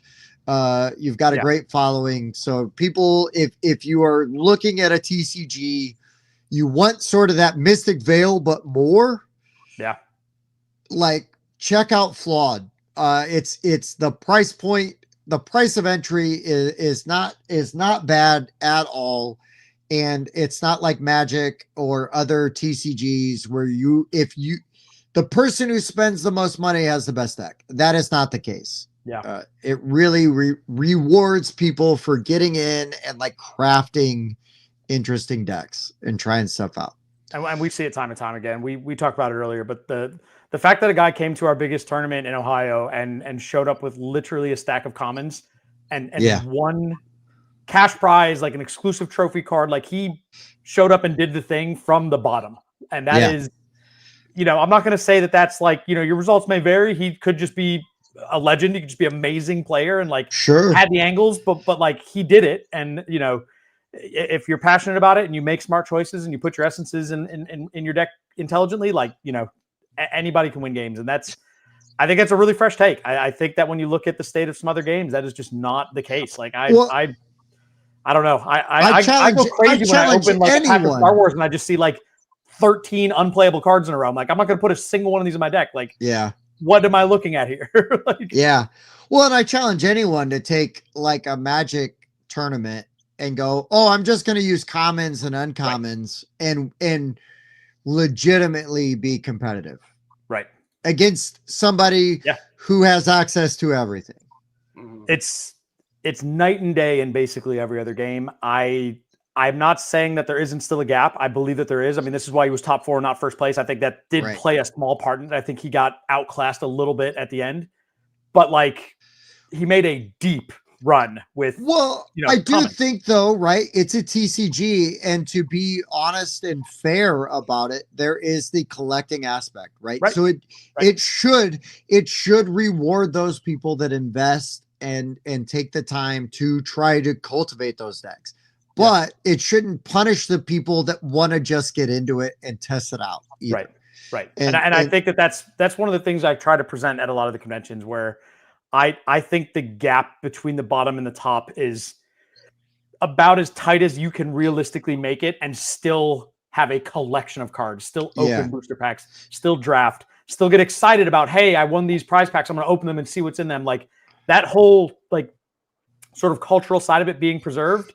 We've still done everything we can to, I guess, minimize that, the negative impacts of that. I mean, you've got to find a way to reward the whales and also keep the minnows and everybody else, interested. We sadly didn't. We have one chase card in the entire first set. There's one card you can open that is it's actually sold. It's changed hands for hundreds of dollars. It is an exciting, incredibly exciting thing to get. But we have a guy, you may have met him at the convention, AJ. We were just talking about him a while ago. I'm not going to give out all of his personal business, but he bought tens upon tens of boxes in the first Kickstarter. He was like, I'm just going to have multiple copies of everything. I want to collect the entire set multiple times over. When this game goes long, I want people to come back to me and be like, hey, I've got the whole alpha set 9 times or whatever, right? He was just like, I'm all in. And at the end of that, if you look at that as a proper whale, right? What he got is a little less inspiring than what you might get by doing that in another game. Sure. I appreciate that. But, That's an extreme case. What's the chase card? So that's a worthwhile thing to talk about because we're doing it again in the next set. There is a character in each set that it's an epic card, and their name - title, like that's how we format all the epic cards. You were looking at Old Man Geralt earlier. His title is Trinity Speaker. So there's a card in each set where their title is the set name. So the character, A Little Breeze, his title is A New Way. The first set was called A New Way. There's a version of him. Yep, that's there he is. So there's a version of him that we used. We did it as an art feature. And what we did is we stripped all the boxes off of it. We stripped all the text off of it, and we zoomed the art in. So that it's a huge version of him with just free floating stats. I think it's only got his name, his cost to play, and his literal stat numbers, like power 1, speed, like whatever, right? That's it. And you can see all the art otherwise. And it shows up in like 1 out of like 30 boxes or something like that. And it is nice. It is very freaking. In fact, actually, I've got one right here. What am I doing? Maybe I can put it on. Maybe I can get you guys to see. Oh yeah.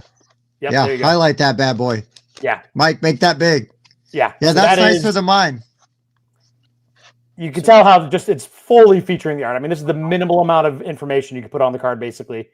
And now we're doing it again for the second set. The character's called Rawl. He's actually on the Kickstarter page, but this is our one little nod to the collector sphere that we're willing to do.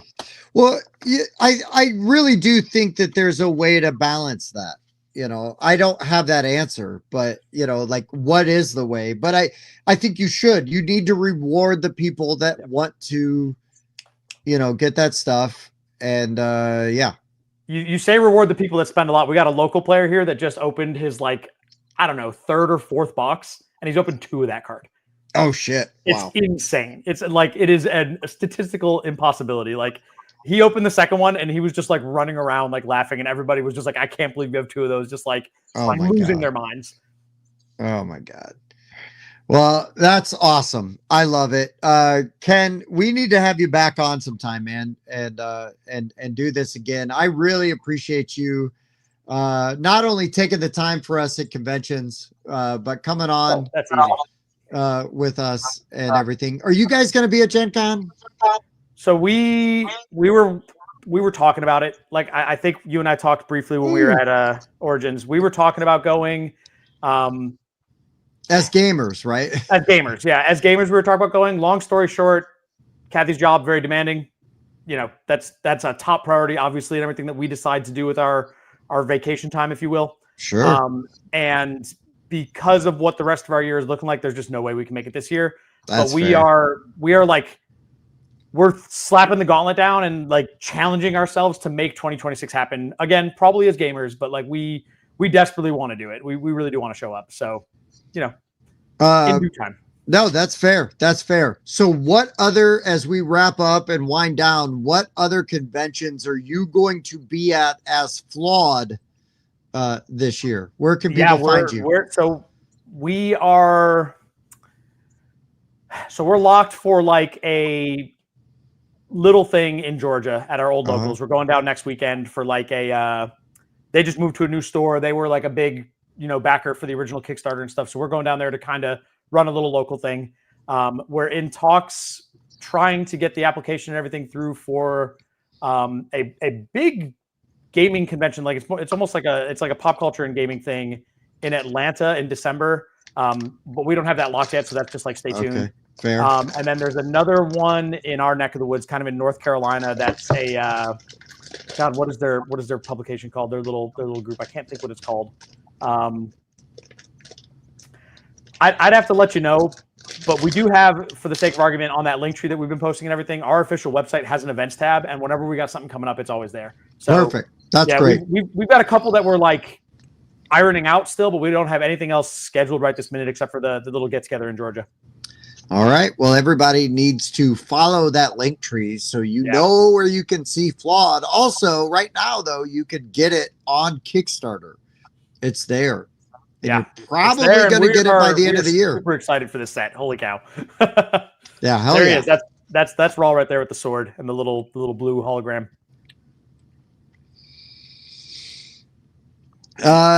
anything else we need to plug or talk about before we? I mean, I feel like we've covered it all. We got 19 deck builders and a dice builder. We've got and a dice builder. We talked Flawed for like almost an hour. Hell We yeah! saw the Kickstarter. I mean, this has been an action-packed night. I'm incredibly happy to be able to do it with you guys, and I'd be happy to come back another time if we can, in the future plan a different topic. Maybe I don't know, something a little. I didn't realize you guys just did this same topic like a year ago or whatever. So that was. Oh, I don't care. Yeah. Okay. My list was different this time than last time, so I don't care. Yeah, we repeat stuff a lot. I really don't mind. Awesome. You wanna come on and do it again? I'll come up with different deck builders that the guys. Well, now that I know that dice builders are on the table, right? Well, calm down. Dice Throne is my favorite deck builder. Oh, nice. Get out of here, Bob. Well, this has been great, Ken. I really appreciate you doing this, man. It was a good time. You guys are awesome, but I already knew that because I met you many times at conventions before. No, it's always a pleasure to run into you guys at the con as well. And I mean, like I said, I feel this is so common. So many of the content creators and the other designers and the other publishers and just the people that are at these cons, they get so much more FaceTime with Cathy because I am literally chained to the booth. Like I never get to do anything fun. So like she's out there making all the connections and learning about everybody and having all the fun. And I'm just like, she comes back, she's like, man, these guys were great. And then, but I was happy to get to talk to you guys this time and talk about expensive old Magic cards. That's something that I know about. So hell yeah. Well, I knew when just a real quick side tangent is when I knew what Bob was like doing at Origins kind of on the side, I was like, let's go talk to Ken. Like, I don't know if he's going to have an answer for you, but he might, right? Like he's got knowledge there. So it was at least fun to kind of go there and get that conversation. And some of the dudes you had around you like really knew their shit. So the two guys that were right there, the real big guy, like kind of tall, kind of thick, that was AJ. He's the one we keep talking about tonight. Okay. The other guy, Sean, he's super into like high end, like trading and selling and stuff. Like he's had like multiple like full vintage decks like go through his hands in the last number of years where he just will like, hey, I wanted to get like a whole stack again, or I wanted, and he's always got like weird stuff. Just like, oh yeah, I was at like such and such store and they had like, they had a tabernacle for only like 1,500. So, I just grabbed it. And I'm just like, what are you doing? Like, just always just got his fingers in something. But a lot of those guys, and again, because AJ's managing the store, so he's got a lot of experience with it as well. But I hope that their words helped in some way. I don't know what you guys end up doing. Or I guess Bob, what'd you end up doing with the? I still have it. Like I was real close to that one guy trading me the full set, right? Because like I said, it's gonna be something that I would play. Having the set of dual lands, the Mox just kind of sits there. Yeah. But he ended up not wanting to come off the Volcanic or the Underground Sea, and so I was kind of just, well, I'll sit on it. Yeah. I get it. The Underground Sea is a lot of the value in the 10, right? Like that's a lot of it. Yeah. That was basically $800 worth of the value of the 2,900 that those tracked out at, and like. Cards in my similar shape. I mean, sure, they were going for like, 22 or maybe even 24 or 5. But, I don't know. I felt like the Power 9 is a much rarer card. And so. Yeah. It is, but it is also like a little less liquid, right? So there's like, there are arguments and counter arguments. Like, it all makes sense to somebody, I'll say that one dude did a great job of sort of kind of breaking it down. He looked at it like stocks and bonds, right? He's like, these are bonds. They're going to hold their value. They're always going to be worth this. And then, like the new cards are penny stocks. They go up and down, they're whatever. Like he did a really, really nice job. And like, I felt like from the outsider, he was being very fair. Cause and Bob, Bob definitely knows this, is sometimes you go to like move cards or stuff and you just feel like people are just trying to rip you off so that we can give you 1,600 for it. I'm like, yeah, like, okay, dude, you're going to sell that for twice that. Like, thanks. 1,600 store credit. You can use it for booster boxes. Get bent. Yeah. But I just with Bob, I was like, let's just like hear as many opinions as options, and just like have people that kind of know what's going on, even if they're not like dealing specifically with you, at least so you can hear sort of those outside opinions, right? Like because they don't have any dog in the race, so they're going to be really honest with you. That's, I mean, like I said, yours was a little bit played and stuff. When I sold out my power, I had a couple that were like crazy gradable, and I sold out like before that became like a big fad, and also sold out before, you know, I want to say like blue duels were $100 to $200 a piece. So like it was a different world, you know, 10 years ago. And dude, every time I look at prices these days, I'm just like, oh my God. You know? I sold 4 of every dual land for $30 a piece in the 90s. You know, I sold my Beta Lotus in like the early 2000s, you know, for a couple of grand. So it's No, I remember being in like middle school and looking in Inquest magazine and seeing like Moxes for like $5 and $10, and just being like, you know, an idiot kid and be like, why would somebody spend $10 on a mountain? That's just a mountain. Like, You know? I saw a dude had a Beta Forest and Beta Islands for like $50 a piece. I'm like, are you kidding me? Like, I throw them in the decks because they look cool. Like, I got a bunch of them sitting at home.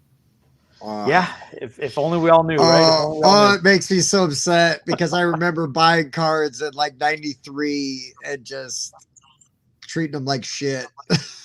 It sucks. It sucks. Somebody in the comment section earlier was talking about watching like some of the old coverage, and there was I vividly remember one of the like ESPN like covering the Pro Tour like in '96 or something, and it's just like.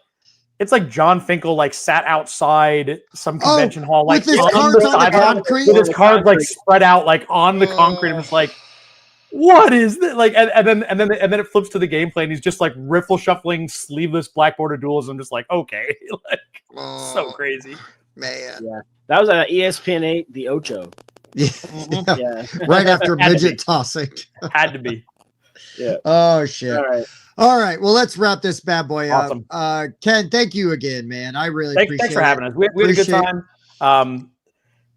Cathy being here through all of 3 hours is definitely a testament. She has a busy day tomorrow, so that's good to see. Well, hopefully she has a great day tomorrow.